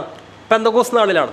അപ്പോൾ പഴയ നിയമത്തിൽ ആർക്കും ഈ ജീവൻ്റെ ആത്മാവിൻ്റെ പ്രമാണം ഉണ്ടായിരുന്നില്ലേ? തീർച്ചയായിട്ടും ഉണ്ടായിരുന്നു. അഭിഷിക്തന്മാരുണ്ടായിരുന്നു, ദാവീദ്, ചില പ്രവാചകന്മാർ. പക്ഷേ എല്ലാവർക്കും ഈ ജീവൻ്റെ ആത്മാവിൻ്റെ പ്രമാണം ഇന്ന് നമ്മൾ സമൃദ്ധമായി അനുഭവിക്കുന്ന പോലെ അനുഭവിക്കാൻ കഴിഞ്ഞിരുന്നില്ല. എന്താ കാരണം? യോവേൽ പ്രവാചകനിലൂടെ പ്രവചനം ഉണ്ടായിരുന്നു, അന്ത്യനാളിൽ എൻ്റെ ആത്മാവിനെ ഞാൻ സകല ജഡത്തിന്മേലും പകരും. അതെപ്പോൾ നിവൃത്തിയായി? പെന്തക്കോസ്ത് നാളിലാണ് അത് നിവൃത്തിയായത്. എൻ്റെ ആത്മാവിനെ ഞാൻ സകല ജഡത്തിന്മേലും പകരും. ഈ ആത്മാവിനെ പകരുമ്പോൾ പിന്നെ നാം ശേഷം മനുഷ്യരെ പോലെ ജീവിക്കുകയില്ല. ആത്മാവിനെ പ്രാപിച്ച വ്യക്തിക്ക് മാത്രമേ പാപത്തിൻ്റെ പ്രമാണത്തെയും മരണത്തിൻ്റെ പ്രമാണത്തെയും അതിജീവിക്കുവാൻ സാധിക്കുകയുള്ളൂ. പരിശുദ്ധാത്മാവ് വന്നത് ഉയരത്തിൽ നിന്നാണ്. ജീവൻ്റെ ആത്മാവിൻ്റെ പ്രമാണം ഒരുവനിൽ വ്യാപരിക്കാൻ തുടങ്ങിയാൽ അവനെപ്പോഴും ഉയരത്തിലുള്ള കാര്യങ്ങൾ ചിന്തിക്കും. കാരണം ആത്മാവ് വന്നത് ഉയരത്തിൽ നിന്നാണ്. ഭൂമിയിലുള്ള കാര്യങ്ങൾ ചിന്തിക്കാനല്ല ജീവൻ്റെ ആത്മാവ് നമ്മെ പ്രേരിപ്പിക്കുക, ഉയരത്തിലുള്ളത് ചിന്തിക്കുവാൻ. എന്നാൽ പാപത്തിൻ്റെ പ്രമാണവും മരണത്തിൻ്റെ പ്രമാണവും പാതാളത്തിലേക്കാണ് നമ്മളെ കൊണ്ടുപോകുന്നത്, അടിയിലേക്കാണ് നമ്മെ പിടിച്ചു വലിക്കുന്നത്. എന്നാൽ ഇപ്പോൾ അതിൽ നിന്ന് നമ്മൾ പൂർണ്ണ സ്വാതന്ത്ര്യം പ്രാപിച്ചിരിക്കുന്നു. രക്ഷിക്കപ്പെടാത്ത ഒരു മനുഷ്യൻ പാപത്തിൻ്റെയും മരണത്തിൻ്റെയും പ്രമാണത്തിലാണ്. ഈ രണ്ട് പ്രമാണങ്ങൾ അവനെ പാതാളത്തിലേക്ക്, അടിയിലേക്ക് വലിച്ചു കൊണ്ടുപോവുകയാണ്. പക്ഷേ രക്ഷിക്കപ്പെട്ട നാം ഭാഗ്യവാന്മാരാണ്. ഉയരത്തിലേക്ക്, സ്വർഗം വസിക്കുന്നിടത്തേക്ക് ഈ ജീവൻ്റെ ആത്മാവ് നമ്മെ കൊണ്ടുപോവുകയാണ്. അതുകൊണ്ട് അവരുടെ ജീവിത രീതിയല്ല പാപത്തിൻ്റെയും മരണത്തിൻ്റെയും പ്രമാണത്താൽ സ്വാധീനിക്കപ്പെടുന്ന മറ്റു വ്യക്തികളുടെ ജീവിത ശൈലിയല്ല വീണ്ടും ജനിച്ച ഒരു ദൈവ പൈതലിൽ നിന്ന് വെളിപ്പെടേണ്ടത്. ജീവൻ്റെ ആത്മാവിൻ്റെ പ്രമാണം എനിക്ക് പാപത്തിൻ്റെയും മരണത്തിൻ്റെയും പ്രമാണത്തിൽ നിന്ന് ക്രിസ്തു യേശുവിൽ സ്വാതന്ത്ര്യം വരുത്തിയിരിക്കുന്നു. രക്ഷിക്കപ്പെടുന്നതിന് മുമ്പ് നമ്മുടെ അവസ്ഥ നമുക്കറിയാം, അതിക്രമങ്ങളിലും പാപങ്ങളിലും മരിച്ചവരായിരുന്നു. അപ്പോൾ നാം സ്വാധീനിക്കപ്പെട്ടത് ആദ്യത്തെ രണ്ട് പ്രമാണങ്ങളാൽ, മരണത്തിൻ്റെയും പാപത്തിൻ്റെയും പ്രമാണത്താൽ. അന്ന് നമുക്കൊരു ചോയ്സ് ഇല്ല, വേറെ ഏതെങ്കിലും ഒരു പ്രമാണം തിരഞ്ഞെടുക്കാനുള്ളൊരു സ്വാതന്ത്ര്യമില്ല. കാരണം ഈ രണ്ട് പ്രമാണങ്ങൾ നമ്മെ അടക്കി വാഴുകയാണ്. എന്നാൽ നാം രക്ഷിക്കപ്പെടുമ്പോൾ ജീവൻ്റെ ആത്മാവിൻ്റെ പ്രമാണത്താൽ നാം സ്വാധീനിക്കപ്പെടാൻ തുടങ്ങി എന്നാൽ നമുക്കിപ്പോഴും സ്വാതന്ത്ര്യമുണ്ട്. നമുക്ക് വേണമെങ്കിൽ ഈ രണ്ട് പ്രമാണത്തെ വേണമെങ്കിൽ ഇപ്പോഴും സേവിക്കാം. അങ്ങനെ സേവിക്കാൻ പാടില്ല, അത് അയ്യോ കഷ്ടം. പണ്ടെന്ന് പറയും ജീവൻ്റെ ആത്മാവിൻ്റെ പ്രമാണം നമുക്ക് കേട്ടുകേൾവി പോലും ഇല്ല. അത് രക്ഷിക്കപ്പെടുന്നതിന് മുമ്പ് നമ്മളെപ്പോഴും ഈ പാപത്തിൻ്റെയും മരണത്തിൻ്റെയും പ്രമാണത്താൽ നിരന്തരം പീഡിപ്പിക്കപ്പെടുന്നു, അതിനാൽ അടിച്ചമർത്തപ്പെടുന്നു. അതാണ് പൗലോസ് പറയുന്നത്, നന്മ ചെയ്യുവാൻ എനിക്ക് ആഗ്രഹമുണ്ട്, പക്ഷേ ഞാൻ ഇച്ഛിക്കാത്ത തിന്മയാണ് ഞാൻ ചെയ്യുന്നത്. സാധ്യമല്ല. കാരണം കാറ് സ്റ്റാർട്ടാക്കിയാൽ അത് എൻജിൻ പ്രവർത്തിക്കുക, അത് മുന്നോട്ട് പോകും. ഇതുപോലെ പാപത്തിൻ്റെയും മരണത്തിൻ്റെയും പ്രമാണം വർക്ക് ചെയ്യാൻ തുടങ്ങിയാൽ അതങ്ങ് പാപിയെ ആ രീതിയിലുള്ള അവസ്ഥകളിലേക്ക് കൊണ്ടുപോകും. അതിനെ സ്റ്റോപ്പ് ചെയ്യുവാൻ ആർക്കേ സാധിക്കൂ? ജീവൻ്റെ ആത്മാവിൻ്റെ പ്രമാണത്തിന് മാത്രമേ സാധിക്കൂ. നാം വീണ്ടും ജനിക്കുന്നതിന് മുമ്പ് നമ്മെ നിയന്ത്രിച്ചിരുന്നത് പാപത്തിൻ്റെ നിയമവും മരണത്തിൻ്റെ നിയമവും ആയിരുന്നു. അന്ന് നാം വിശുദ്ധിയിൽ ജീവിക്കണമെന്ന് ആഗ്രഹിച്ചാൽ പോലും നമുക്ക് വിശുദ്ധിയിൽ ജീവിക്കാൻ സാധ്യമല്ല. നന്മ ചെയ്യാൻ നമ്മൾ അന്ന് ആഗ്രഹിച്ചാലും നന്മയല്ല ചെയ്യുക, ഇച്ഛിക്കാത്ത തിന്മയാണ് ചെയ്യുക. എന്നാൽ നാം വീണ്ടും ജനിച്ചപ്പോൾ പരിശുദ്ധാത്മാവ് നമ്മിൽ വന്നു. പാപത്തിൻ്റെ നിയമത്തെയും മരണത്തിൻ്റെ നിയമത്തെയും കീഴ്പ്പെടുത്തി നമ്മെ സ്വതന്ത്രനാക്കുവാൻ പരിശുദ്ധാത്മാവിന് മാത്രമേ കഴിയൂ. ജീവൻ്റെ ആത്മാവിൻ്റെ നിയമം എന്ന് പറയുന്നത് ഒരുവൻ രക്ഷിക്കപ്പെടുമ്പോൾ, യേശുക്രിസ്തുവിലൂടെ പാപക്ഷമ നേടി രക്ഷിക്കപ്പെടുമ്പോൾ പരിശുദ്ധാത്മാവ് ആ വ്യക്തിയിൽ വരുന്നു. പിന്നീട് പരിശുദ്ധാത്മാവ് അവൻ്റെ ജഡമോഹങ്ങളെ മരിപ്പിച്ച് വിജയകരമായ ഒരു വിശുദ്ധ ജീവിതം നയിക്കുവാൻ അവനെ സഹായിക്കുന്നു. ഇതാണ് ജീവൻ്റെ ആത്മാവിൻ്റെ നിയമം.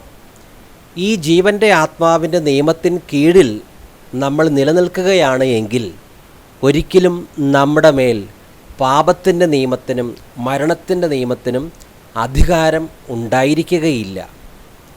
ഈ പറഞ്ഞ കാര്യങ്ങൾ നമുക്കൊന്ന് ചെറുതായിട്ടൊന്ന് മനസ്സിലാക്കുവാൻ ഒരു ചെറിയൊരു ചിത്രീകരണം. ഇത് പാപത്തിൻ്റെ പ്രമാണം, ഇത് മരണത്തിൻ്റെ പ്രമാണം, ഇത് വിശ്വാസി ജീവൻ്റെ ആത്മാവിൻ്റെ പ്രമാണം. രക്ഷിക്കപ്പെടാത്ത ഒരു മനുഷ്യൻ പാപത്തിൻ്റെ പ്രമാണത്തിലും മരണത്തിൻ്റെ പ്രമാണത്തിലും അടിമപ്പെട്ട് ജീവിക്കുന്നു.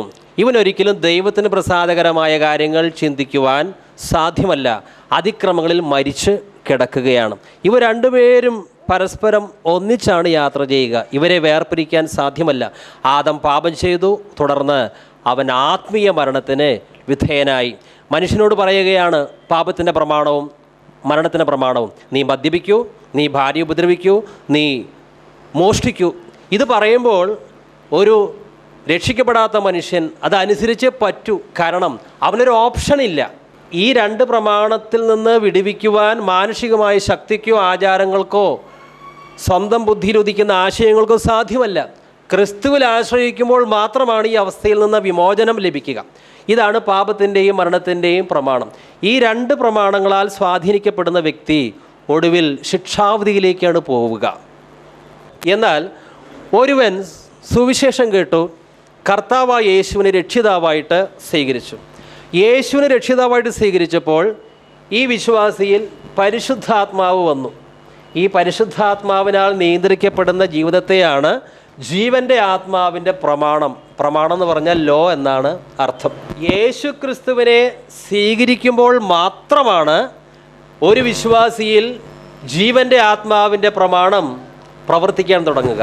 ജീവൻ്റെ ആത്മാവിൻ്റെ പ്രമാണം എനിക്ക് പാപത്തിൻ്റെയും മരണത്തിൻ്റെയും പ്രമാണത്തിൽ നിന്ന് ക്രിസ്തു യേശുവിൽ സ്വാതന്ത്ര്യം വരുത്തിയിരിക്കുന്നു. ക്രിസ്തു യേശുവിനെ അംഗീകരിക്കുന്ന വ്യക്തികൾക്ക് മാത്രമേ ഈ രണ്ട് പ്രമാണത്തിൽ നിന്ന് മോചനം ലഭിക്കുകയുള്ളൂ. രക്ഷിക്കപ്പെടാത്ത കാലത്ത് ഈ വിശ്വാസി ഇവർ രണ്ടുപേരാൽ സ്വാധീനിക്കപ്പെട്ടാണ് മുന്നോട്ട് പോയിരുന്നത്. ഇവർ പറയുന്നത് നിർബന്ധമായിട്ട് ഇവൻ ചെയ്യും. ഈ പാപത്തിൻ്റെ പ്രമാണത്തിൽ നിന്നും മരണത്തിൻ്റെ പ്രമാണത്തിൽ നിന്നും മോചനം കൊടുക്കുവാൻ ജീവൻ്റെ ആത്മാവിൻ്റെ പ്രമാണത്തിനെ സാധിക്കും. ജീവൻ്റെ ആത്മാവിൻ്റെ പ്രമാണം എന്നുള്ളത് ഈ രണ്ട് പ്രമാണത്തെക്കാളും അതിശക്തമാണ്. ഇത് പാതാളത്തിൻ്റെ പ്രമാണമാണ്. പക്ഷെ ഇവരെക്കാളും വലിയ ശക്തിയുള്ളതാണ് ജീവൻ്റെ ആത്മാവിൻ്റെ പ്രമാണം. ഈ ജീവൻ്റെ ആത്മാവിൻ്റെ പ്രമാണത്തിന് മാത്രമാണ് ഈ രണ്ട് പേരുടെ കയ്യിൽ നിന്ന് ഇവനെ വലിച്ചെടുത്ത് രക്ഷിക്കാൻ സാധിക്കും. ഇപ്പോൾ ഇവൻ വിശ്വാസിയാണ്. വിശ്വാസിയായപ്പോൾ എന്താണ് സംഭവിച്ചത്? റോമ 8:1 ആകയാൽ ഇപ്പോൾ ക്രിസ്തു യേശുവിലുള്ളവർക്ക് യാതൊരു ശിക്ഷാവധിയുമില്ല. ഈ നിൽക്കുന്ന വിശ്വാസി ശിക്ഷാവധി ഇല്ലാത്ത വ്യക്തിയാണ്. പണ്ട് ഇവരാൽ നിയന്ത്രിക്കപ്പെട്ടിരുന്ന കാലത്ത് ഇവരെന്തുണ്ടായിരുന്നു? ശിക്ഷാവധി ഉണ്ടായിരുന്നു. എന്നാൽ ഇപ്പോൾ ഇവൻ ജീവൻ്റെ ആത്മാവിനാൽ നിയന്ത്രിക്കപ്പെടുന്നു. യേശുവൻ്റെ ഉള്ളിലുണ്ട്, പരിശുദ്ധാത്മാവും ഉണ്ട്. അതുകൊണ്ട് ഇവൻ ശിക്ഷാവധിയിൽ നിന്ന് ഇപ്പോൾ വിമുക്തനാണ്. ഇപ്പോൾ ഇവൻ എപ്പോഴും ദൈവത്തിന് പ്രസാദകരമായ കാര്യങ്ങളാണ് ചെയ്യുക. പണ്ട് ഇദ്ദേഹം ഇവരുടെ രണ്ടുപേരുടെയും പിടിയിലായിരുന്നു, അവരുടെ പോക്കറ്റിലായിരുന്നു, രക്ഷപ്പെട്ടു. എന്നാൽ ഇപ്പോൾ ഇവൻ ജീവൻ്റെ ആത്മാവിൻ്റെ പ്രമാണത്തിൽ നിലനിൽക്കുന്നത് കൊണ്ട് ഉയരത്തിലെ കാര്യങ്ങൾ, ദൈവത്തിന് പ്രസാദകരമായ കാര്യങ്ങൾ മാത്രമാണ് അന്വേഷിക്കുന്നത്. അതുകൊണ്ട് തന്നെ ഇവർ രണ്ടുപേരും എപ്പോഴും ഒരു ശത്രുതാ മനോഭാവത്തോടു കൂടിയാണ് ഇവനെ നോക്കുന്നത്. ഏതെങ്കിലും രീതിയിൽ ഇവനെ ഞങ്ങളുടെ പക്കലേക്കൊന്ന് കിട്ടിയിരുന്നുവെങ്കിൽ ഒരു പാഠം പഠിപ്പിക്കാം, കാരണം ഇവൻ എൻ്റെ കയ്യിലല്ലേ ആയിരുന്നത്. അങ്ങനെ അവർ വൈരാഗ്യത്തോടെ വിദ്വേഷത്തോടെ നോക്കുകയാണ്. പക്ഷേ വിശ്വാസിക്ക് ഇതൊരു പ്രശ്നമല്ല. കാരണം അവനിപ്പോൾ ഭൗമികമായ കാര്യങ്ങളാലല്ല സ്വാധീനിക്കപ്പെടുന്നത്, അവൻ ഉയരത്തിലെ കാര്യങ്ങളാണ് ചിന്തിക്കുന്നത്. ഈ പരിശുദ്ധാത്മാവ് ഉയരത്തിൽ നിന്ന് വന്നതായതുകൊണ്ട് ഈ ജീവൻ്റെ ആത്മാവിൻ്റെ പ്രമാണം എപ്പോഴും ഉയരത്തിലെ കാര്യങ്ങൾ ചിന്തിപ്പിക്കുവാൻ ഇവനെ സഹായിക്കുന്നു. മറ്റൊന്ന്, ഇപ്പോൾ ഇവൻ ഒരു വിശുദ്ധ ജീവിതം നയിക്കുന്നുണ്ട് എങ്കിൽ ഇത് ഇവൻ്റെ കഴിവ് കൊണ്ടോ മിടുക്ക് കൊണ്ടോ അല്ല. ഇവനിൽ ദൈവം ഒരു പ്രമാണം സ്ഥാപിച്ചു. ഇവൻ്റെ ശരീരത്തിൻ്റെ അവയവങ്ങളിൽ പണ്ട് പാപത്തിൻ്റെയും മരണത്തിൻ്റെയും പ്രമാണമായിരുന്നു നിലനിന്നിരുന്നത്. അതിൽ നിന്ന് വിടുവിച്ച് ഇപ്പോൾ ഇവൻ്റെ ശരീരത്തിൻ്റെ അവയവങ്ങളിൽ ജീവൻ്റെ ആത്മാവിൻ്റെ പ്രമാണമാണ് ഇപ്പോൾ നിലനിൽക്കുന്നത്. ഈ വിശ്വാസിക്ക് ഏത് തിരഞ്ഞെടുക്കണം എന്നുള്ള സ്വതന്ത്ര ഇച്ഛാശക്തി ഇപ്പോഴും ഉണ്ട്. ഇവ രണ്ടുപേരും ഇവനെ ക്ഷണിക്കുകയാണ് പാപത്തിലേക്ക്, മരണത്തിലേക്ക്. എന്നാൽ ഇവൻ്റെ വിവേകക്കുറവ് നിമിത്തം ഇവന് വേണമെങ്കിൽ വീണ്ടും അവരുടെ അടിമയാകാം. ദാവീദ് ഒരിക്കൽ ജീവൻ്റെ ആത്മാവിൻ്റെ പ്രമാണത്താൽ നിയന്ത്രിക്കപ്പെട്ടവനാണ്. പക്ഷേ ഒരു ബലഹീന നിമിഷത്തിൽ അവൻ മരണത്തിൻ്റെ പാപത്തിൻ്റെ നിയമത്തിന് അടിമയായി. അങ്ങനെ ബത്ശേബയുമായി അവൻ പാപം ചെയ്തു. അതിൻ്റെ ശിക്ഷ അവന് വന്നു.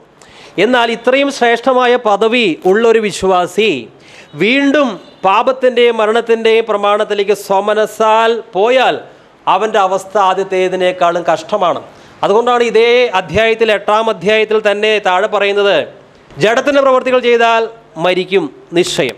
ഓക്കെ, രക്ഷിക്കപ്പെട്ട വിശ്വാസിയാണ്. എന്നാൽ ഒരു ബലഹീന നിമിഷത്തിൽ ഇതാ ഇവർ രണ്ടുപേരുടെയും പ്രലോഭനത്തിലകപ്പെട്ട് അവരുടെ കൂടെ നിന്നു. പണ്ട് പൂർണ്ണമായിട്ട് വിമോചനം പ്രാപിച്ച വ്യക്തിയാണ് ഇവരുടെ ശക്തിയിൽ നിന്ന്. എന്നാൽ ഈ വിശ്വാസി ലോകത്തിൻ്റെ കൂടെ നിൽക്കുവാൻ ആഗ്രഹിച്ചു, വീണ്ടും അവരാൽ സ്വാധീനിക്കപ്പെട്ടു. അപ്പോൾ എന്താ ചെയ്യുന്നത്? ഇവരുടെ കയ്യിൽ കിട്ടിയപ്പോൾ ഇവർ എല്ലാ പ്രതികാരവും ഇവനോട് തീർക്കുകയാണ്. ഇപ്പോൾ ഈ വിശ്വാസി വീണ്ടും ഇവരുടെ പിടിയിൽ അകപ്പെട്ടു. അവർ പ്രതികാരദാഹം തീർക്കുകയാണ്. ഇവൻ ഒരിക്കൽ ഇവരുടെ കയ്യിലായിരുന്നു, എന്നാൽ വീണ്ടും അവരുടെ കയ്യിലകപ്പെട്ടപ്പോൾ ഈ വിശ്വാസിയെ വീണ്ടും അവർ അടക്കി ഭരിക്കാനായി തുടങ്ങി. ജീവൻ്റെ ആത്മാവിൻ്റെ പ്രമാണം എനിക്ക് പാപത്തിൻ്റെയും മരണത്തിൻ്റെയും പ്രമാണത്തിൽ നിന്ന് ക്രിസ്തു യേശുവിൽ സ്വാതന്ത്ര്യം വരുത്തിയിരിക്കുന്നു. 1 തിമോത്തി 5:6 കാമുകിയായവളോ ജീവിച്ചിരിക്കയിൽ തന്നെ ചത്തവൾ. സഭയിലെ വിശ്വാസിയായിരുന്നു ഈ സ്ത്രീ. ജീവൻ്റെ ആത്മാവിൻ്റെ പ്രമാണത്താൽ സ്വാധീനിക്കപ്പെട്ടൊരു സ്ത്രീ, പാപത്തിൻ്റെയും മരണത്തിൻ്റെയും പ്രമാണത്തിൽ നിന്ന് മോചനം പ്രാപിച്ച സ്ത്രീ. പക്ഷെ വീണ്ടും അവൾ ലോകത്തിൻ്റെ സുഖഭോഗങ്ങളിലേക്ക് തിരിഞ്ഞപ്പോൾ എന്താ പറയുന്നത്? ജീവിച്ചിരിക്കുമ്പോൾ തന്നെ ചത്തത്. ഇങ്ങനെയാണ് ചില വിശ്വാസികൾ. അവർ രക്ഷിക്കപ്പെട്ടു എന്ന് പറയും, പക്ഷേ വീണ്ടും പാപത്തിൻ്റെയും മരണത്തിൻ്റെയും നിയമത്തിൻ്റെ പിടിയിൽ അകപ്പെടുക. കർത്താവായ യേശുക്രിസ്തു പത്രോസിനോട് പറഞ്ഞു, നടന്നു വരിക. വഞ്ചിയിൽ നിന്ന് ധൈര്യപൂർവ്വം പത്രോസ് കാലെടുത്ത് വെച്ചു. പത്രോസ് ധൈര്യത്തോടെ യേശുക്രിസ്തുവിൻ്റെ വാക്ക് കേട്ടപ്പോൾ താൻ നിൽക്കുന്ന വഞ്ചിയിൽ നിന്ന് കാലെടുത്ത് വെള്ളത്തിലേക്ക് വെച്ചു. യാതൊരു സംശയം കൂടാതെ നടന്നു. കാരണം ഇപ്പോൾ വിശ്വാസമെന്ന പ്രമാണത്താലാണ് പത്രോസ് നിയന്ത്രിക്കപ്പെടുന്നത്. കുറച്ച് കഴിഞ്ഞപ്പോൾ വിശ്വാസമെന്ന പ്രമാണം ക്ഷയിക്കാൻ തുടങ്ങി, സംശയം വരാൻ തുടങ്ങി, അവൻ മുങ്ങാൻ തുടങ്ങി. അപ്പോൾ കർത്താവ് എന്താ ചെയ്തത്? അല്പവിശ്വാസിയെ, നീ എന്തിന് സംശയിച്ചു എന്ന് പറഞ്ഞ് അവനെ വീണ്ടും ഉയർത്തി. പ്രിയമുള്ളവരെ, ഈ പ്രമാണത്തിൽ നമ്മൾ നിലനിൽക്കണം. ജീവൻ്റെ ആത്മാവിൻ്റെ പ്രമാണത്തിൽ നിലനിൽക്കുന്നുവെങ്കിൽ മാത്രമേ പാപത്തിൻ്റെ മരണത്തിൻ്റെ ഈ 2 പ്രമാണങ്ങളുടെ മേൽ നമുക്ക് പൂർണ്ണ വിജയം ലഭിക്കുന്നത്. അതുകൊണ്ട് ആദ്യം ഞാൻ ക്രിസ്തുവിൽ ആരാണ് എന്നുള്ള ആ സത്യം തിരിച്ചറിയണം. നമുക്കൊന്ന് ഏറ്റുപറയാം. സ്നേഹവാനായ കർത്താവേ, അങ്ങ് എനിക്ക് ക്രിസ്തുവിൽ തന്നിരിക്കുന്ന എല്ലാ പദവികളെയും ഞാൻ അംഗീകരിക്കുന്നു. എനിക്ക് ശിക്ഷാവധിയില്ല. അങ്ങ് കുരിശിൽ എൻ്റെ പാപത്തിൻ്റെ ശിക്ഷകളെല്ലാം ഏറ്റെടുത്തതുകൊണ്ട് ഞാൻ 100% കുറ്റവിമുക്തനാണ്. ഒരിക്കൽ ഞാൻ പാപത്തിൻ്റെ പ്രമാണത്തിനും മരണത്തിൻ്റെ പ്രമാണത്തിനും അടിമയായിരുന്നു. എന്നാൽ ഇപ്പോൾ ഞാൻ ജീവൻ്റെ ആത്മാവിനാൽ നിയന്ത്രിക്കപ്പെടുന്നവനാണ്. ഒരു കാരണവശാലും പാപത്തിൻ്റെ പ്രമാണത്തിനും മരണത്തിൻ്റെ പ്രമാണത്തിനും എൻ്റെ മേൽ ഒരധികാരവും ലഭിക്കുകയില്ല. കർത്താവേ, ഈ ജീവൻ്റെ ആത്മാവിൻ്റെ പ്രമാണം എൻ്റെ ഉള്ളിൽ വന്നത് എൻ്റെ പരിശ്രമം കൊണ്ടല്ല, എൻ്റെ ശക്തി കൊണ്ടോ ബലം കൊണ്ടോ അല്ല. അങ്ങയുടെ കൃപയാൽ അങ്ങയുടെ ആത്മാവിനെ എൻ്റെ ഉള്ളിലാക്കി ഈ സത്യങ്ങൾ ഒരിക്കലും മറക്കാതെ വിജയകരമായി ജീവിക്കുവാൻ എന്നെ പഠിപ്പിക്കുമാറാകണമേ. യേശുവിന്റെ നാമത്തിൽ ആമേൻ. ജീവൻ്റെ ആത്മാവിൻ്റെ പ്രമാണം എനിക്ക് പാപത്തിൻ്റെയും മരണത്തിൻ്റെയും പ്രമാണത്തിൽ നിന്ന് ക്രിസ്തു യേശുവിൽ സ്വാതന്ത്ര്യം വരുത്തിയിരിക്കുന്നു. ജീവൻ്റെ ആത്മാവിൻ്റെ പ്രമാണത്താൽ സ്വാധീനിക്കപ്പെടുന്ന ഒരു വിശ്വാസിക്ക് ഒരിക്കലും പാപം ചെയ്യാൻ സാധ്യമല്ല. നമുക്കറിയാം, ഇരുമ്പ് തരികൾ കാന്തത്തിൻ്റെ അരികെ കൊണ്ടുവച്ചാൽ ഈ ഇരുമ്പ് തരികളൊക്കെ കാന്തത്തെ ചാടിപ്പിടിക്കാനായിരിക്കും പരിശ്രമിക്കുക. ഇതുപോലെ യഥാർത്ഥത്തിൽ ജീവൻ്റെ ആത്മാവിൻ്റെ പ്രമാണം ഒരു വ്യക്തിയിൽ പരിവർത്തിക്കുന്നുവെങ്കിൽ അവനെപ്പോഴും ഉയരത്തിലെ കാര്യങ്ങൾ ചാടിപ്പിടിക്കുവാൻ, ദൈവത്തിന് പ്രസാദകരമായ കാര്യങ്ങൾ ചെയ്യാനായിരിക്കും ആ വ്യക്തിയുടെ ആഗ്രഹം. ഈ ജീവൻ്റെ ആത്മാവ് എന്താ നമ്മളിൽ ചെയ്യുന്നത്? നമ്മുടെ താല്പര്യങ്ങൾക്ക് വ്യത്യാസം വരുത്തുകയാണ്. ന്യായപ്രമാണം മോശയ്ക്ക് ലഭിച്ചു, അത് ഇസ്രായേൽ ജനത്തിന് പഠിപ്പിച്ചു കൊടുത്തു. പക്ഷേ ഇസ്രായേൽ ജനത്തിൻ്റെ സ്വഭാവത്തിന് വ്യത്യാസം വന്നില്ല. ഒരു ഉദാഹരണം പറയാം. പൂച്ചയോട് പറയുകയാണ്, പൂച്ചേ നീ നന്നായി വൃത്തിയായി നടക്കണം. പറയേണ്ട കാര്യമില്ല, പൂച്ചയ്ക്ക് ജന്മന ഒരു വാസനയുണ്ട്, തൻ്റെ ശരീരത്തിലെ അഴുക്കുകൾ എപ്പോഴും കഴുകി വൃത്തിയാക്കിക്കൊണ്ടിരിക്കും. അതിന് ജന്മന കിട്ടിയ ഒരു പ്രകൃതമാണത്. ഇന്നലൊരു പന്നിയോട് പറയുകയാണ്, നീ കുളിക്കണം. അതിനെ നാം കുളിപ്പിച്ചു കൊടുത്താലും അവസരം കിട്ടിയാൽ വീണ്ടും അത് അഴുക്കിലേക്ക് പോകും. കാരണം അതിൻ്റെ ഉള്ളിൻ്റെ ഉള്ളിലൊരു മാറ്റം വന്നിട്ടില്ല. പരിശുദ്ധാത്മാവ് എന്താണ് ചെയ്യുന്നത്? നമ്മുടെ ഉള്ളിലൊരു മാറ്റം വരുത്തുകയാണ്. നമ്മുടെ നേച്ചർ അങ്ങ് മാറ്റുകയാണ് പരിശുദ്ധാത്മാവ് ചെയ്യുന്നത്. ന്യായപ്രമാണത്തിന് ആ കഴിവുണ്ടായിരുന്നില്ല. ന്യായപ്രമാണത്തിൽ ഉന്നതമായ ആശയങ്ങൾ, ഉന്നതമായ കൽപ്പനകളുണ്ട്. പക്ഷേ അത് പാലിക്കുവാൻ തക്ക രീതിയിൽ വിശ്വാസിയിൽ ഒരു രൂപാന്തരം വരുത്തുവാൻ ന്യായപ്രമാണത്തിന് കേൾപ്പുണ്ടായിരുന്നില്ല. അതുകൊണ്ട് ഇവർ ന്യായപ്രമാണം പാലിക്കാമോ എന്ന് പരിശ്രമിച്ചു, പറ്റിയില്ല, വീണു. അവരുടെ ശവങ്ങൾ മരുഭൂമിയിൽ വീണുപോയി. പക്ഷേ ഇപ്പോൾ അതല്ല അവസ്ഥ. ജീവൻ്റെ ആത്മാവിൻ്റെ പ്രമാണത്താൽ സ്വാധീനിക്കപ്പെടുന്ന നമ്മുടെ എല്ലാ ആഗ്രഹങ്ങൾക്കും വ്യത്യാസം വന്നു, എല്ലാ താല്പര്യങ്ങൾക്കും വ്യത്യാസം വന്നു. നമ്മുടെ മനോഭാവം മാറി. ഇപ്പോൾ നമുക്ക് ആരുടെ മനോഭാവമാണ്? യേശു ക്രിസ്തുവിൻ്റെ മനോഭാവമാണ്. ഇപ്പോൾ നമ്മളിൽ പരിശുദ്ധാത്മാവ് വസിക്കുകയാണ്. പുറമെയല്ല, നമ്മുടെ ഉള്ളിൽ നമുക്കൊരു ലക്ഷ്യസ്ഥാനമുണ്ട്. പണ്ട് നരകം, ഇപ്പോഴോ നമ്മുടെ പൗരത്വമോ സ്വർഗത്തിലെത്രേ. പണ്ട് നാം ഈ ലോകത്തിൽ ചില ചപ്പുചവറ് ആയ കാര്യങ്ങളെ, പണവും മറ്റും കാത്തിരുന്നു. ഇപ്പോൾ നാം എന്ത് കാത്തിരിക്കുന്നു? നമ്മുടെ രക്ഷകനായ കർത്താവ് യേശു ക്രിസ്തു വീണ്ടും വരും, അതിനായി കാത്തിരിക്കുകയാണ്. അതുകൊണ്ട് ഒരുവൻ ക്രിസ്തുവിലായാൽ അവൻ പുതിയ സൃഷ്ടിയാണ്. പരിശുദ്ധാത്മാവ് ഈ ജീവൻ്റെ പ്രമാണം നമുക്ക് തരുന്നത് എന്തിനു വേണ്ടിയാണ്? നമ്മുടെ പ്രാകൃത സ്വഭാവത്തെ മുഴുവനായി മാറ്റി ദൈവത്തിന് കൊള്ളാകുന്ന ഒരു വിശുദ്ധ ജീവിതം നയിക്കുവാൻ നമ്മളിൽ തന്നെ ഒരു വ്യത്യാസം വരുത്തുകയാണ്. നമ്മുടെ അകത്ത് തന്നെ ഒരു വ്യത്യാസം വരാതെ പുറമെ എന്തെല്ലാം നിർബന്ധങ്ങൾ ഉണ്ടായാലും നമുക്ക് വിജയകരമായി ജീവിക്കാൻ സാധ്യമല്ല. കാരണം സമയം വരുമ്പോൾ നമ്മുടെ ജന്മവാസന അനുസരിച്ച് ആ പഴയ പാപത്തിലേക്ക് തന്നെ നമ്മൾ പോകും. എന്നാൽ പരിശുദ്ധാത്മാവ് നമ്മുടെ മനോഭാവത്തിനും ചിന്താഗതികൾക്കും മൊത്തം വ്യത്യാസം വരുത്തുകയാണ്. 747 ജെറ്റ്, വലിയ ഭാരമുണ്ട്, അതിന് നല്ല വലിപ്പമുണ്ട്. ഈ ജെറ്റ് എങ്ങനെ മുകളിലേക്ക് പൊന്തും?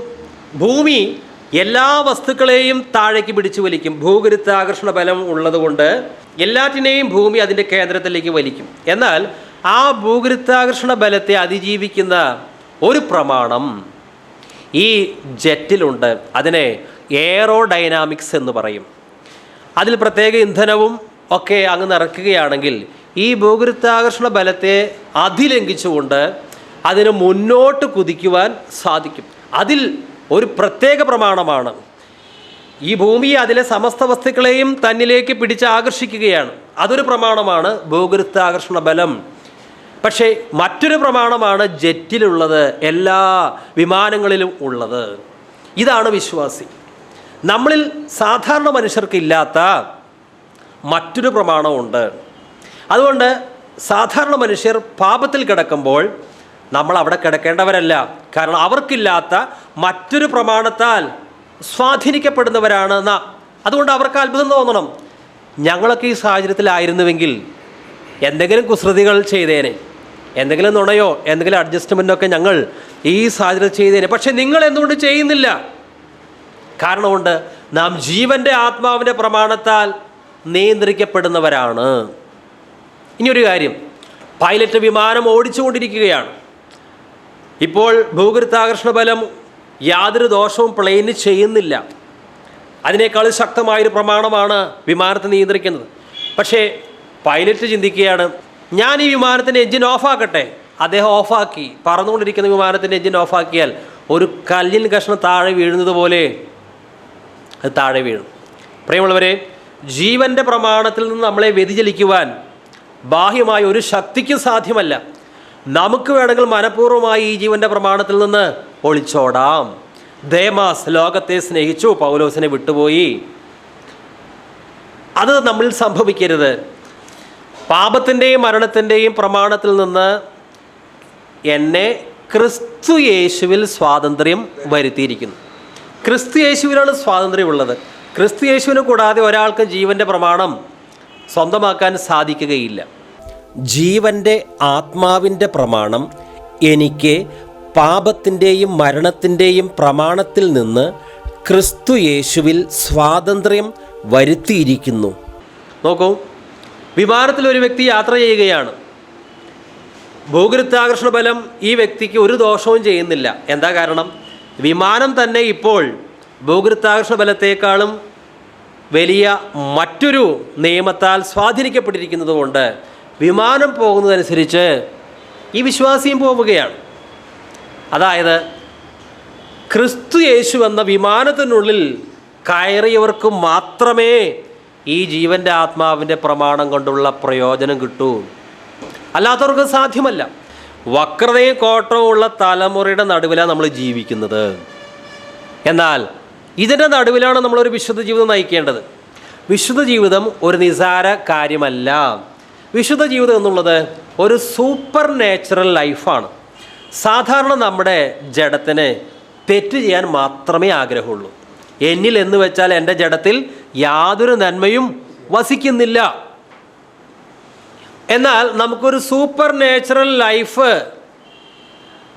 ലഭിക്കണമെങ്കിൽ ഈ നാച്ചുറൽ മീൻസ് കൊണ്ട് സാധ്യമല്ല. സൂപ്പർ നാച്ചുറൽ ലൈഫ് നമുക്ക് ലഭിക്കണമെങ്കിൽ സൂപ്പർ നാച്ചുറൽ ആയിട്ടുള്ള ചില കാര്യങ്ങൾ നമ്മളിൽ വേണം. അതാണ് ജീവൻ്റെ ആത്മാവിൻ്റെ പ്രമാണം. ജീവൻ്റെ ആത്മാവിൻ്റെ പ്രമാണം കൂടാതെ ഒരു വ്യക്തിക്കും ഒരു വിശുദ്ധ ജീവിതം സാധ്യമല്ല. ലോകത്തിൽ അനേകർ അവരുടെ ചുറ്റുപാടും കാണുന്ന ചില വസ്തുക്കളൊക്കെ, ചില ഉപദേശങ്ങളൊക്കെ സ്വീകരിച്ച് ഒരു വിശുദ്ധ ജീവിതം നയിക്കാം എന്ന് വ്യാമോഹിക്കാറുണ്ട്. ഒരിക്കലും നടക്കുകയില്ല. സൂപ്പർ നാച്ചുറൽ ലൈഫിന് സൂപ്പർ നാച്ചുറൽ കാര്യങ്ങൾ നമ്മുടെ ഉള്ളിൽ വേണം. അതാണ് പരിശുദ്ധാത്മാവ്. നിങ്ങൾ ജീവിക്കുന്ന ദൈവത്തിൻ്റെ മന്ദിരമാണ്. നമുക്ക് എപ്പോഴൊരു ബോധ്യമുണ്ടായിരിക്കണം, ഞാൻ പാപത്തിൻ്റെ പ്രമാണത്തിന് അടിമയല്ല, മരണത്തിൻ്റെ പ്രമാണത്തിന് അടിമയല്ല. ഞാനിപ്പോൾ ജീവൻ്റെ ആത്മാവിൻ്റെ പ്രമാണത്താൽ നിയന്ത്രിക്കപ്പെടുന്ന വ്യക്തിയാണ്. പക്ഷെ എല്ലാ വിശ്വാസികളിലും ഈ ബോധ്യമില്ല.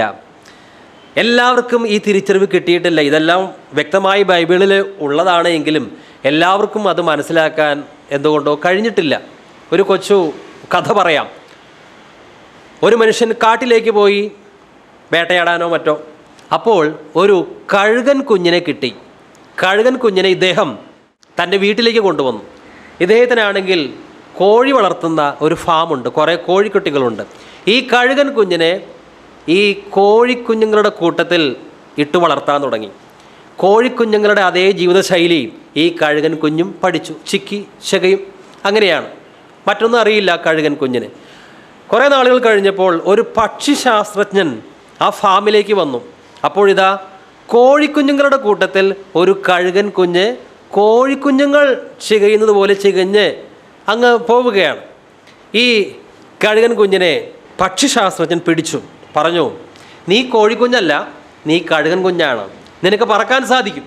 പക്ഷേ കഴുകൻ കുഞ്ഞിനെ അതൊന്നും മനസ്സിലാക്കാൻ പറ്റുന്നില്ല. കാരണം ഇത്ര നാൾ പരിചയിച്ചത് ഈ കോഴിക്കുഞ്ഞുങ്ങളുടെ കൂട്ടത്തിലാണ്.